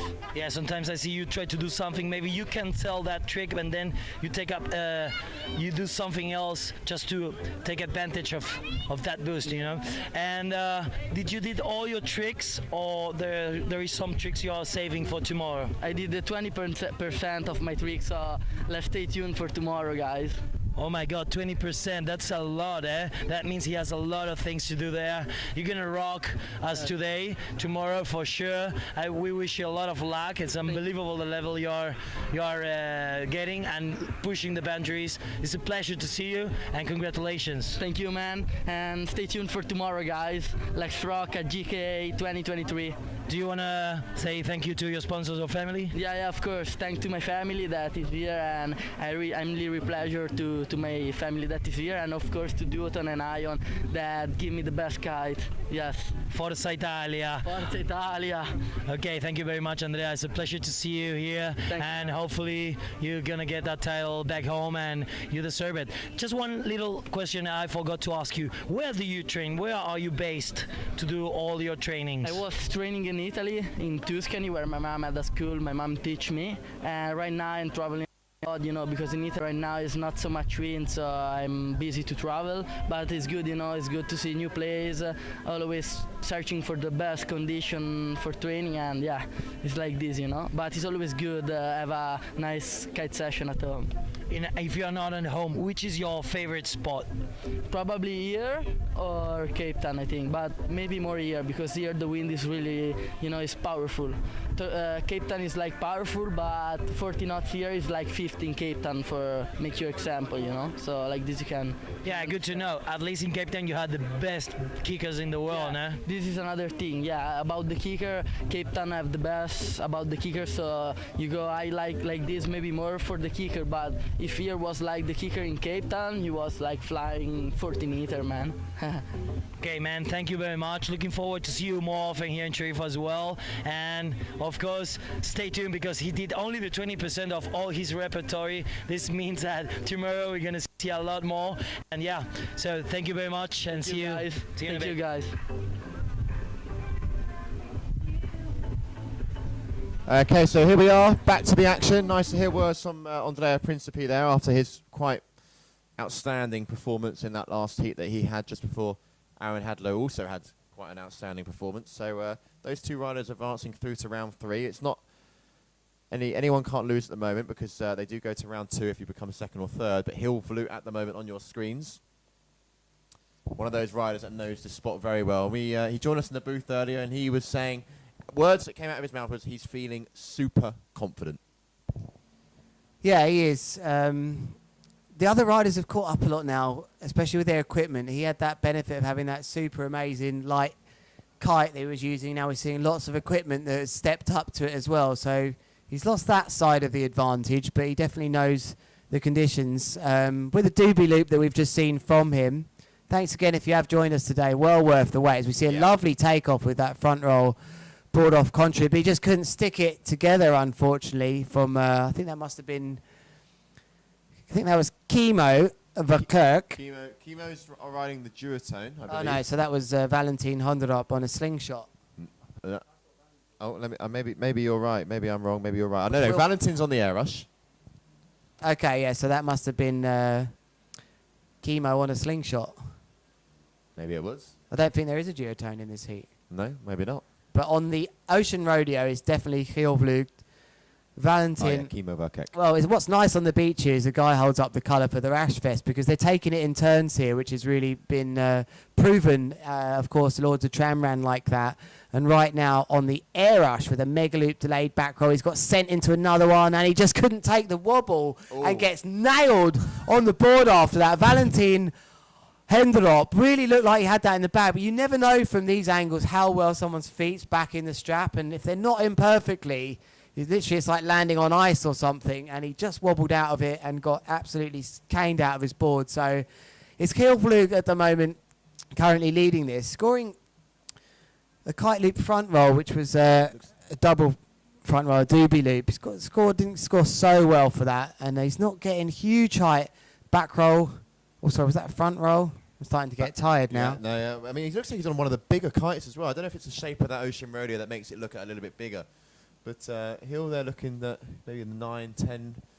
But yeah, perhaps maybe that's what's up here. And to give you a bit of insight here, Liam, Aaron's just come off the water. I've literally just gone to congratulate him on his heat, as you do as a member of the team here. and he was on an 8 meter, he told me. So an 8 meter, that's why I went down to see him, to actually find out what kite he was on. Meanwhile, foot forwards then, Chemo comes in. Nice height. This kite's working really well at this event, this slingshot. Yeah, nice style there from Chemo. Didn't join us over in Lord of Tramps. This is his first event of the year, and he's pretty stoked to be here. And then up next, we're going to have Valentin. I love watching Valentin. I remember at Lord of Tramps, I just thought his style, he just made it look, every trick, it was like a floaty landing, you know? On the air rush, another kite performing really well here. And it's a mega loop back roll into a second one with a board off and a grab at the end. So he's just repairing the damage of that previous one. Still only around 24 to 26 knots, but it really is a show that's being put on by these riders in this first heat, round 1, heat number 6. I'm pretty sure we're going to be finishing after this first round here in Tarifa, the home of kiteboarding in Europe, and Hilflug connects with a much better jump that time into a double front roll, board off as well. Yeah, that's a nice move there from Hill, just dialing down what he knows best. He's doing what scores well. I remember hearing him this morning after Skipper's meeting as well, just asking about the format a little bit and what means what and trick categories, and he was saying that what he has in store suits his, the format suits his style for this competition. So he knows exactly what to do and what he needs to do to take these guys out and advance through to round 3. As Chemo there going for his next move. Front roll contra-loop with the board off as well, and sand is blowing off the beach. This is such a good sign for tomorrow that the wind has come in this evening, and we really are going to have some special action for you all day tomorrow, so do join us there. But right now we're in round 1, heat 6, and the riders really showcasing what is possible in what is considered to be not super strong wind these days. And it's Hilflug. I think, okay, so here's what's interesting. Hill is on a 10 meter. I've just caught the logo. I think it's time we turn the aircon off in here, isn't it, really? It is 8:42 p.m. Somehow it's still on. It's probably colder in here than outside now. And then after this heat, we have 2 more heats remaining in the men's round 1. Going to see the likes of Cohen, Mark, Liam Whaley. They're all going to be performing still to come to your screens. So, well, I mean, what a lineup. As Valentin now going for his next manoeuvre. Gabs the board by the fin with a nice rotation as well. Yeah, tic-tac as well on that board off. Really beautifully executed from Valentin. And I think he's going to start to push up the order very much so here now. Expect him to be maybe into... second, he's very close this heat, though. Barely 2 points, less than 2 points. This is a huge contra-loop. Very different style of contra-loop there from Hilflug, and he just goes down with no support of the kite. He was travelling so fast one side there with that 10. It almost looked like he had to use a different style than all the other riders, mostly on an 8. I think maybe a 9 as well, but this is working nicely as well. Not super huge, this move, though. No, not super extended either when he took the board off. So I don't think that's going to be too much of an improvement there for Chemo. As up next, we have Valentin coming in now right foot forward, opposed to being left foot forward for the previous tricks of his. Let's see what he's got coming in towards the judges. Right in front of the crowd then. It's a reasonable takeoff, but he just lost... Yeah, he's not going to score massively that move for him. He was very far to the right-hand side of the box there, where you can see on your screen there, the wind doesn't fill through there just as much as it does to the left-hand side. But it's important for the riders to be able to do moves both ways. Very close heat then, round 1, heat 6. If you have just joined us here, very late scenes as Hilflug then with a double front roll. I think there was a board off in there as well. As the sun definitely starting to set behind those hills. Cloudy day on a Levante. It's a bit strange out there, but these riders have had to stay focused. What a long day. How long ago it was? Nearly 9 hours ago was their riders' meeting now. Back roll, mega loop with the board off by the fin as well. Nice angle. For Chemo. Nice move then for Chemo. This is going to be a close heat, this one, Liam. Yeah, got Hilflug currently in first position with a 17.14. Closely followed by Chemo with a 16.30 and Valentin 15.81. So as you mentioned, very, very, very close. As the green flag is still up in the sky. Heat number 6, round number 1 of the GKA Big Air World Championships. Here we are in Tarifa. Finally, the Levante has joined us. We've been able to get through round 1 of the women. And with 2 more heats left in round 1 of the men, hopefully we'll be able to wrap things up shortly after that with a big day planned tomorrow as Valentin now going for his move. And that will go down as a crash, not being able to get that board back on his feet.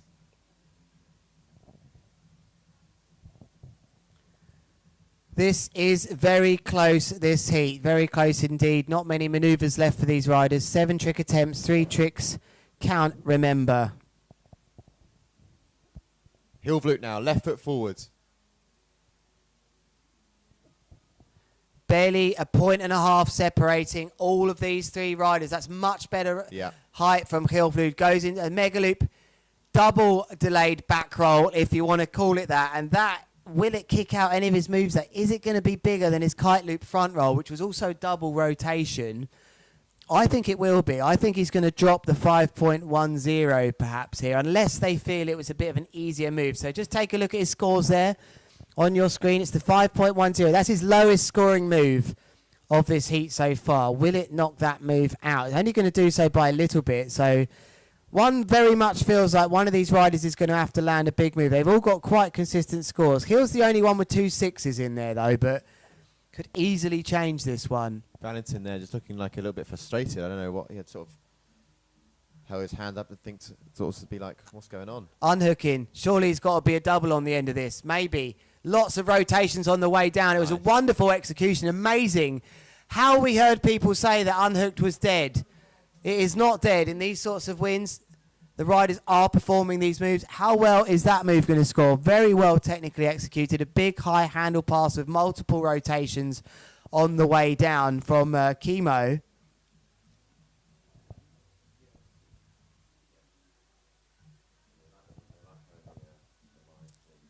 That was his last move, though, Chemo, but he's currently sitting in second place. That's the red flag, actually. Yeah, so red flag up in the sky now. And then coming up next, we've got some big heavy hitters as well. As you can see there, Cohen van Dijk is on your screen. Just waiting for some final scores to drop on the last round so we can tell you exactly who came in first position, because it's been close from start to finish, Lewis. That was a very close heat, actually, and I can hear them announcing the scores on the beach then, and I can tell you that in third place, Valentin Hunderop with 15.81. You know, just a bit more, less than a point ahead of him was Chemo, and then less than a point ahead of him was Hilvloot. But Hilvloot just displayed the extra quality for his moves there to push through. So we've got 2 more heats to go through. 2 more. 2 more, Liam. Yeah, I mean, we're coming towards the back end of the day now. Sunset is at about 9:30. It's now 9:15.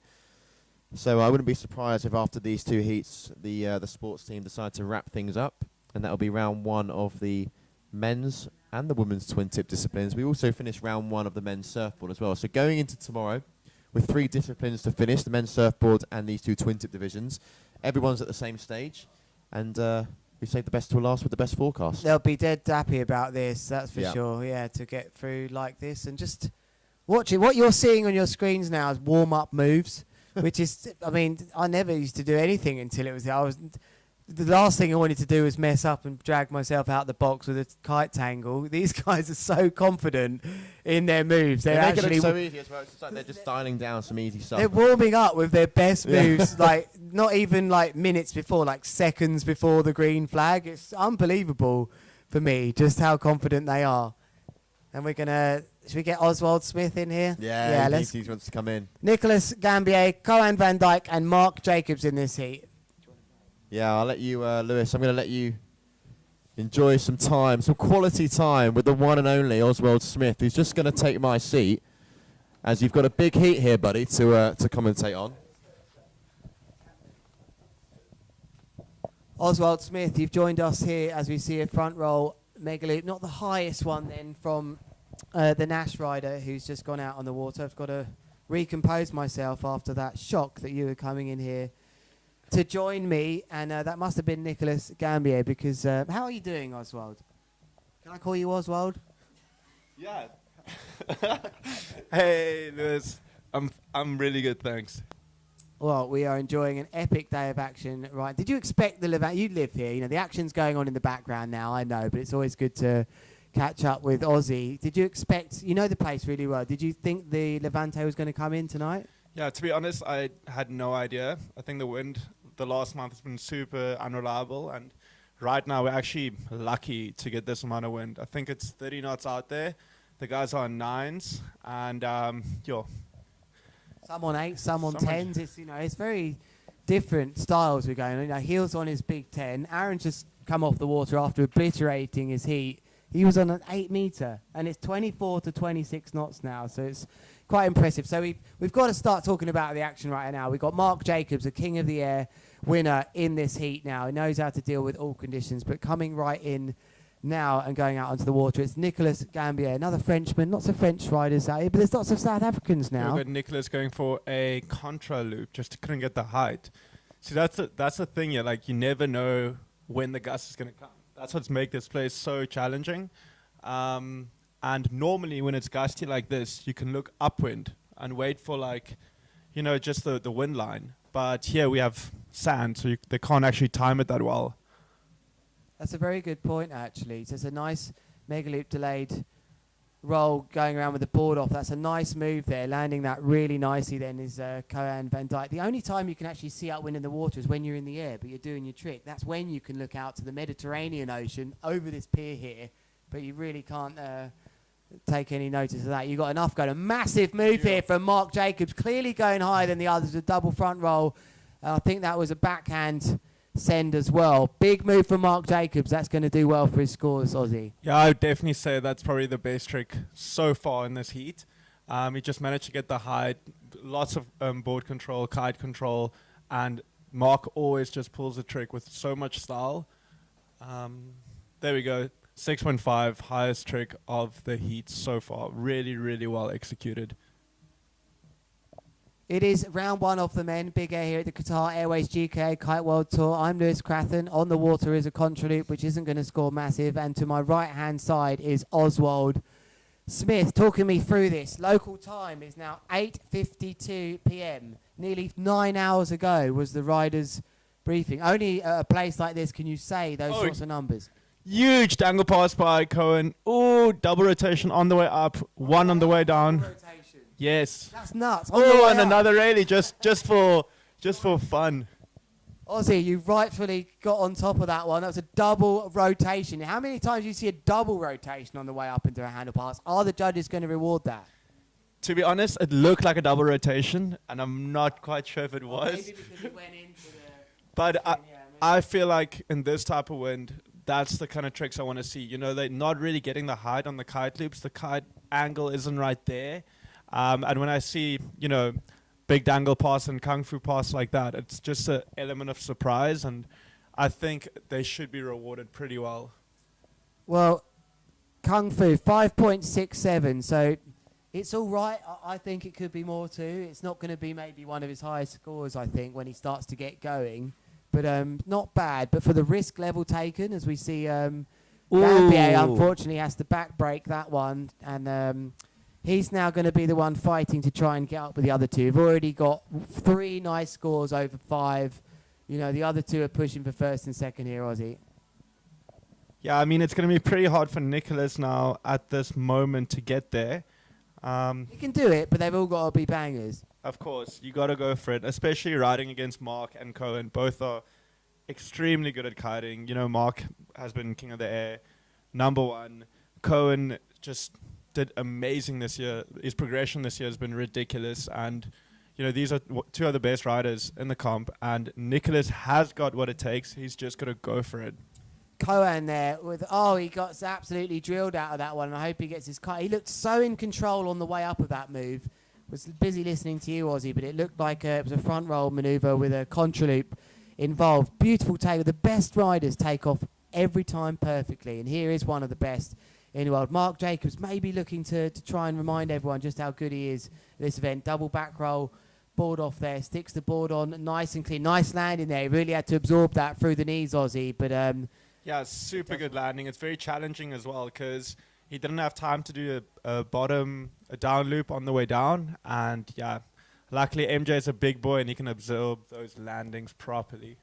I think something that I'm observing here, Ozzy, midway through this heat, is just how many riders are choosing to wear helmets now, and it's quite nice to see. You don't all have to, not saying you all have to wear them, but riders really taking their protection quite seriously in this discipline of the sport, as we see a nice contra loop, board off. Oh, and he just gets blown out the board and then rewinded back out on the water, unfortunately, for Nicolas Gambier. He just lacked that extra meter to sort of accept that extra rotation. Yeah, no. I mean, when I go back to the helmets now, I feel like Nicolas needed one right now. But yeah, the sport's changed so much. When I went into kiting, we didn't wear helmets at all. Just landed everything. No, I wouldn't say landed everything, but we went for it. And, the kiting is going insanely extreme. Guys are going way higher, and you need that protection. Also, a lot of riders are wearing impact vests because, if you wipe out, you can easily blow, just burst some fucking... It's all right.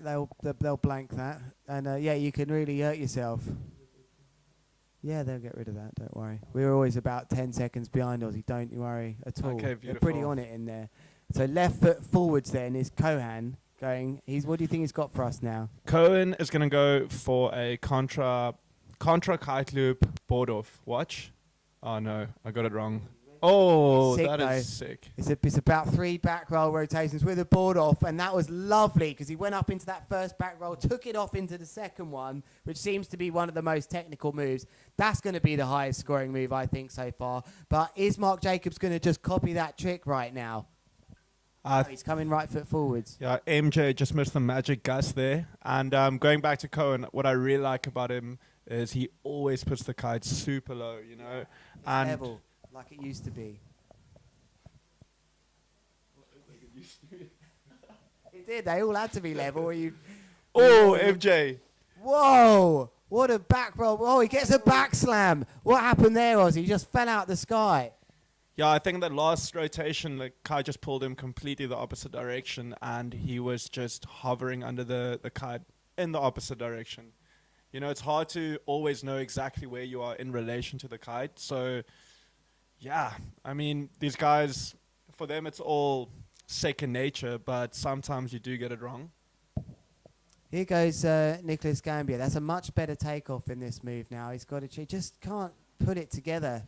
And wow, in slow-mo, that would have looked like a pretty good crash there. But just going back to what you said about losing that awareness, it's one of the biggest fears, I think, of athletes. It's one thing to lose awareness of where you are, but definitely one of the biggest fears of all kiteboarders in this big air extreme game is losing aerial awareness of where your kite is. That one can be really scary. We saw Kohan van Dijk. For me, he's had some of the biggest crashes in the game. That one where he sent it straight down the middle last year, you couldn't actually try to do a bigger crash if you tried, in my opinion. That was absolutely massive. And when you're not sure where that kite was, you can be sending it straight down. You can think it's straight up. It doesn't happen very much, but it can happen when you're not sure where you are going around. But Mark Jacobs nearly all the time knows where he is. White rash vest is up next then, and it is Kohan van Dijk, who looks like he's come back to the beach here temporarily. It's his rash vest which is up, although this is interesting. I wonder if there's been a miss. No, it is going to be Kohan. Maybe he was just swapping something there. Might have had an equipment change, possibly Aussie, because he was a long time to come out here. Here he is on your screens, getting a nice little boost of a wave. It's a front roll, board off, mega loop. Boogie board off. Very well executed. And yes, I think he just changed his kite from a 9 meter to a 10 meter. And I think that's a sign that the wind is a little bit unreliable out there. And it's just safer to have more hang time right now.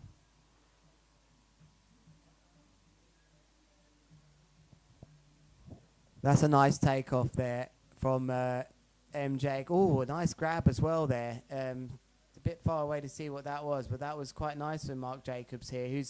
This is a close heat. Look at these scores right now then, Aussie. Barely 0.4 separating these to the top. 0.44. It's between Kohan van Dijk from the Netherlands and Mark Jacobs, the Kiwi from New Zealand. Nicolas Gambier is playing catch-up, and I don't think he's got enough time to get in this one. How many trick attempts do we have left? They get 7 trick attempts, and they're flying through these trick attempts right now. So just to complete his 6th trick attempt, that was Mark Jacobs' move. Nicolas Gambier. Also, just to confirm, the heat is 30 minutes, but once all their trick attempts are done, the heat is finished, correct? Yeah, and we're getting way below that, even half that. So this is crunch time now for these two at the top, looking to try and progress a bit better on into this heat. As far as I can see here, I think it's their last moves each. I think there's a crash to come up on our scoring system yet from Nicolas Gambier. There it is. Last two moves then. What's it going to be? 18.23. Koan van Dijk, who's got his lowest score of a 5.67, which is a Kung Fu. What's he going to replace it with? Probably a Contra. It is a Contra loop with a board off. Can he stick it? Yeah, that was beautiful. Whoa, what a move, Ozzy. That was amazing, and a very good understanding of his scores there to think, I haven't got one of these on the boards, need to kick it out. It was actually his Kung Fu, which is on the board. That, I think, is going to push him into first place here. No, that was absolutely amazing. Kite angle was good. Rotation was good. The grab was very stylish. And also just how he made that last 180 degree, like 2 meters above the water. It's amazing. He did really well there. Kite loop back roll board off. It's a 5.73. It's the lowest scoring move for Mark Jacobs, who's just been on the beach and, of course, listened to somebody about the scores. This is very close here. In the lead right now, then, is Koan van Dijk. That 7.33 hasn't reflected in my scores here. There it has on your screen. Sorry, it's a 7.27. It's obviously... No, that's a huge score. Oh, MJ. Back roll, kite loop, board off, and 3 spins on the way down. What a landing as well. Very hard and fast, that landing. Could be close, this one, but I think Koan's going to edge this with that big 7.27. I don't think Marks is going to score quite as high as that. So he has to replace his 5.73. And as far as I can see here, he needed something in the high sixes to do that, Aussie. So that is heat number 7 of the men's first round. We're going to go to something else. Commercial break, please.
We see ourselves on the screen. Remember to turn that on. Do we see ourselves? In a second, we will. That is sick.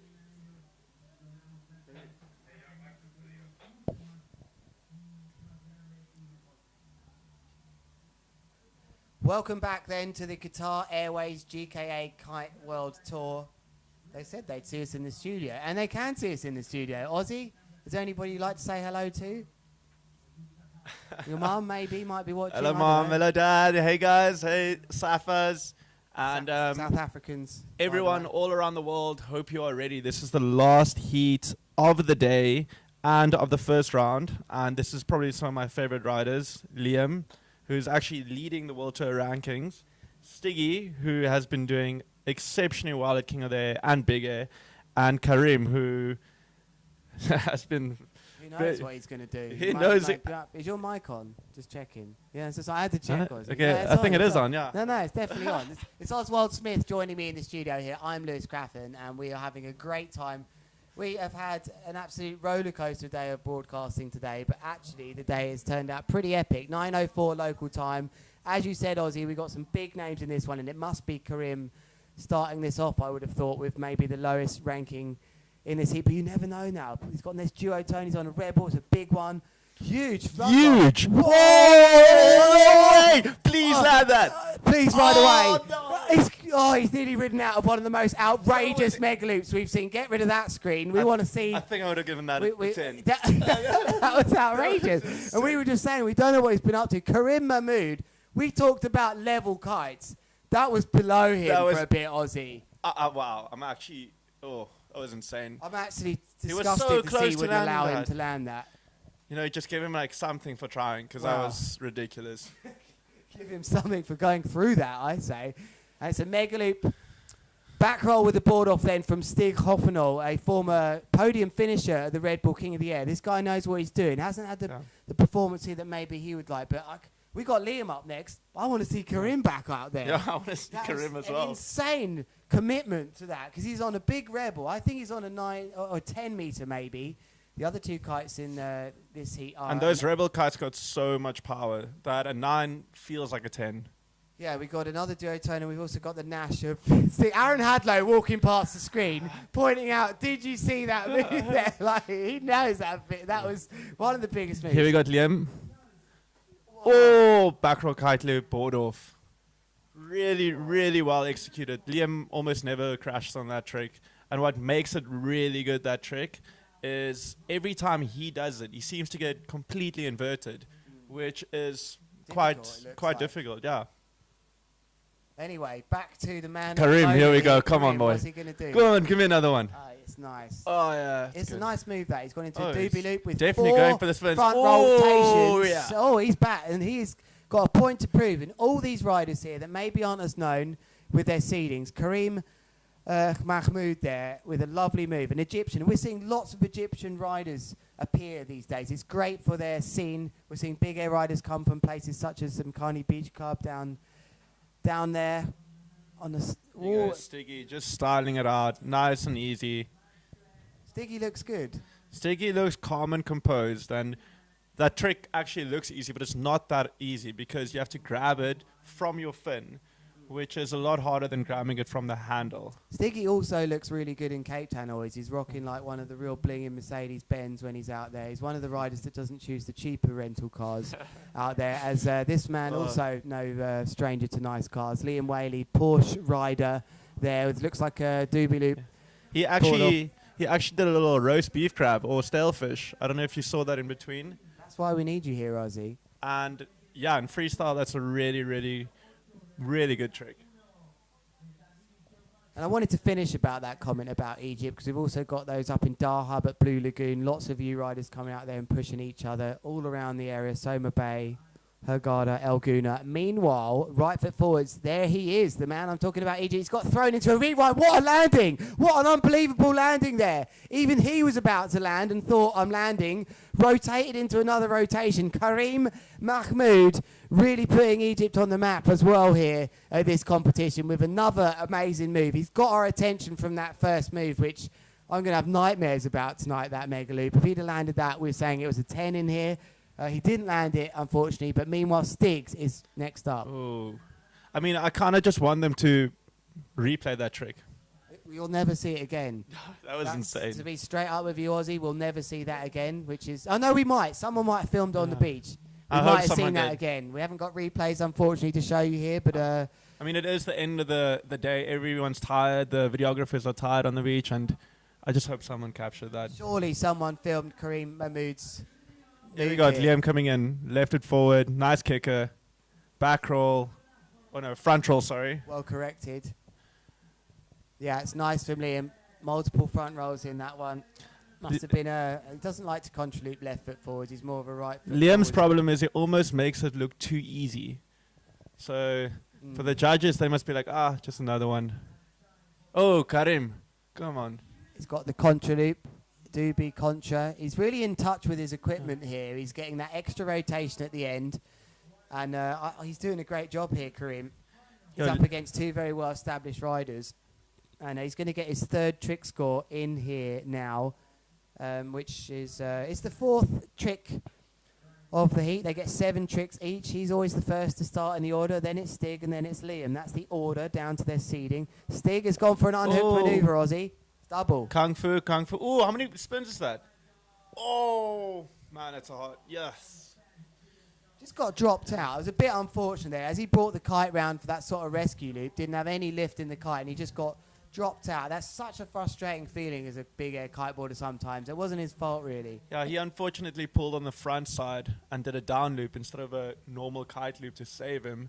But, I mean, when you're doing so many spins, you get disorientated. Doobie Contra board off then for Liam Whaley, looking like he's very comfortable going through the gears then. He's fighting to, he's the vice world champion right now, and how much would he want to be world champion? He's in top spot, seeded first here after that incredible win that we saw up at the Lords of Tram in Les Bacares. He really did outperform everybody else, and the decision he made as a sailor, I'm going to say those words, as a sailing mindset, the way he come in and sensed the wind picking up to take that smaller kite and get those double mega loops in was really something to witness. But we're back to Karim. What's he got for us? It's nice. It's a contra loop, a front roll and a board. Karim is looking absolutely solid. He's going to really be throwing this here for Stig Hoffenor. These two, I think, are going to have to settle for second. When you look at those scores on your screen, sevens, nearly all sevens for Liam Whaley. Karim Mahmood is going to push Stig Hoffnagel for second here. Liam is absolutely on fire. That's one of the highest scoring heats of the day for sure. And yeah, Stig and Karim are managing. Oh, just Stiggy did not get the right gust. I think he's going for a double kung fu pass or double dangle, eh? What do you reckon? He's already done one dangle. Yeah, so I mean, why he do must that be. again? He must be. So what's Liam looking to replace here? Someone he will be going onto the beach speaking to, and he's still now. Is he changing kite? Am I seeing Liam Whaley with a changed kite? I feel like I can see a different kite in the box here now. I definitely see Liam Whaley with a different, or is it just got that dark? I can't make out colour anymore. I still can't confirm which one it is. There's definitely a break in proceedings here for Liam's go. So either that's someone shouting to him there about the scores. I think that's just Liam being a really well-educated competitor and waiting for the gust like he did just now. Here he comes. Perfect. Huge. Jesse, tornado, back roll, kite loop, It should be border called hook. that, shouldn't it? That's exactly what it Add should a little be called. claim at the end. Yeah, that one That's felt exactly what that should be called, what you just said. The tornado. We've heard it a few times on the beach in reference to Jamie Overberg. But Liam really, I don't know if there was a kite change or not there. I'm not quite sure. But we have about 25 to 28 knots coming in right now. The GKA Kite World Tour. It's the Qatar Airways GKA Kite World Tour.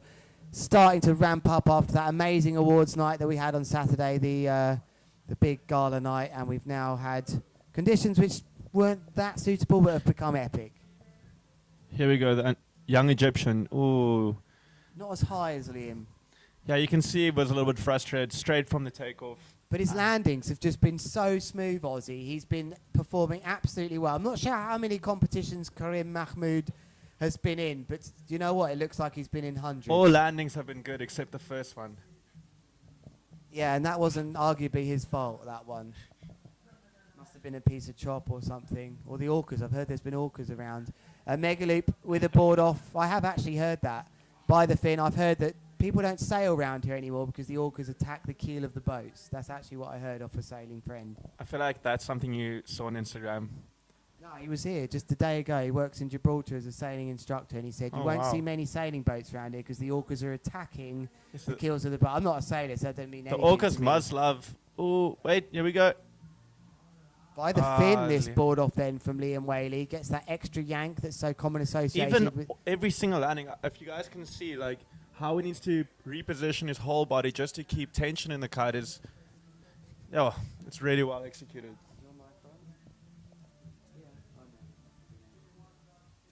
What are they saying? They're saying we're fucking.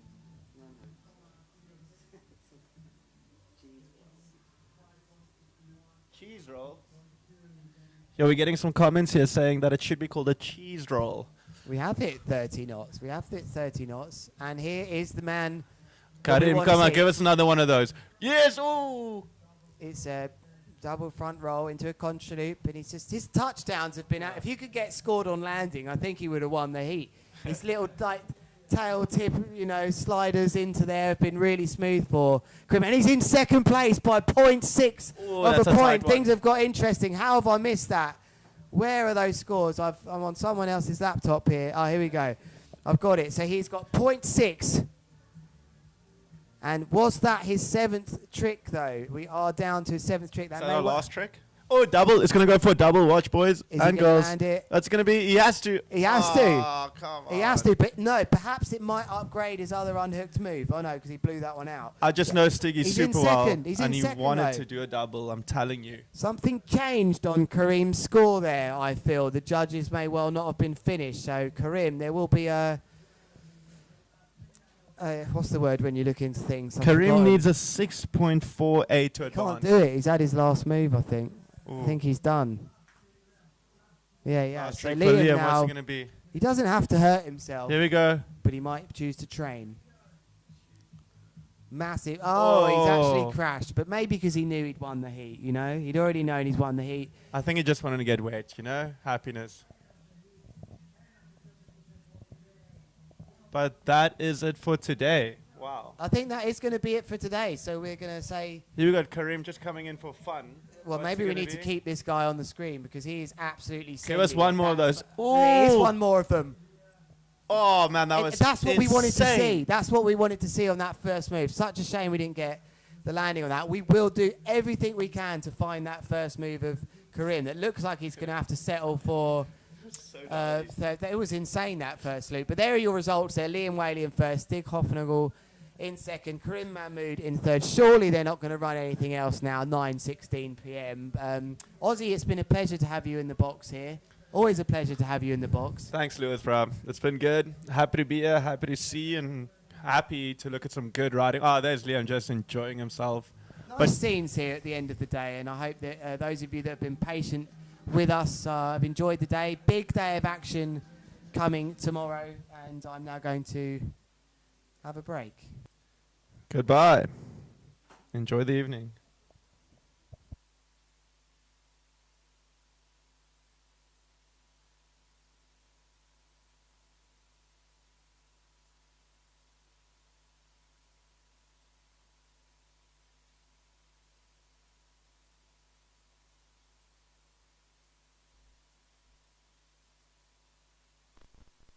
And I'm now going to have a break. Goodbye. Enjoy the evening.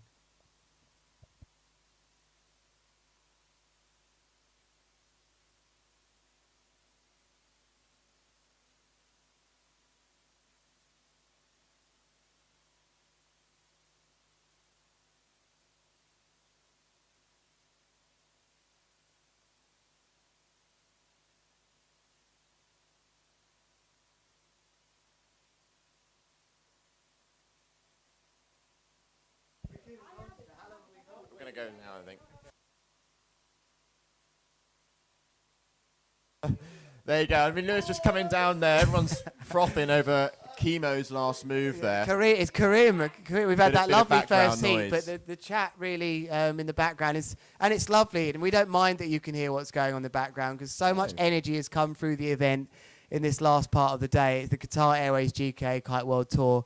Liam Whaley absolutely destroying that heat. Strong performances from lots of the top riders, but that first big mega loop of Karim Mahmood is what everyone's talking about down here. Isn't Big Air wonderful when the names you might not know as well get spoken about? Liam, what have been your highlights of the day?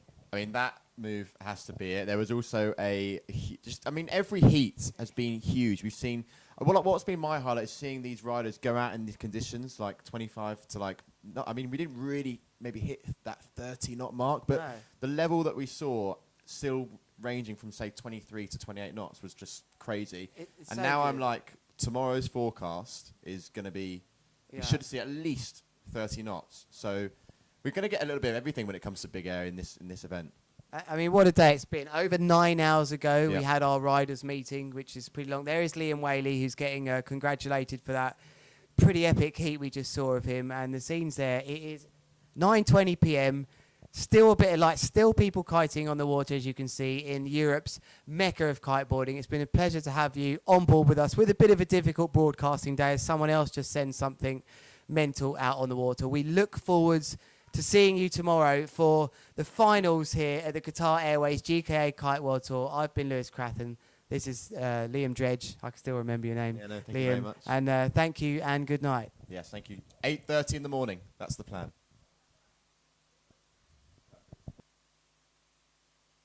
Take you somewhere new.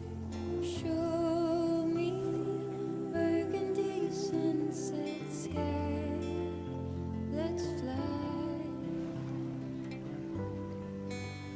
To fly, to fly, to fly. Wherever you go in the world, one airline goes further to make it feel exceptional. Qatar Airways, going places together.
Welcome everybody to the Qatar Airways GKA Kite World Tour.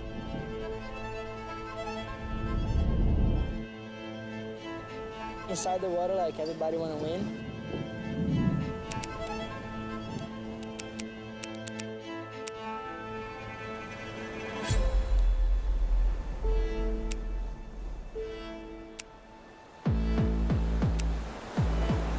It's gonna be a good show.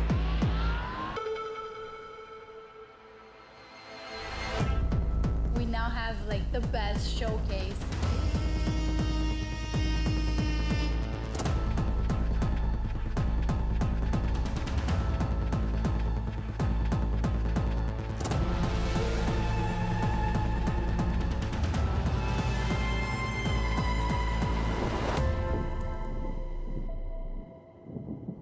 No, I'm here to win.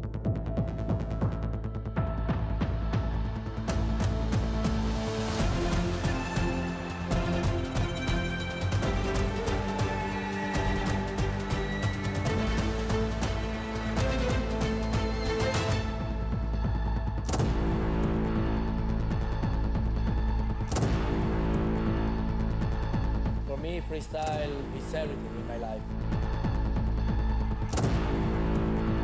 Pressure is a privilege, brings out the best in us. The level can fully be shown when the conditions are perfect.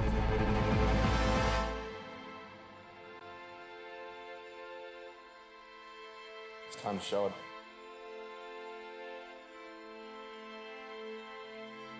Let's get it. Who are going to be our new world champions?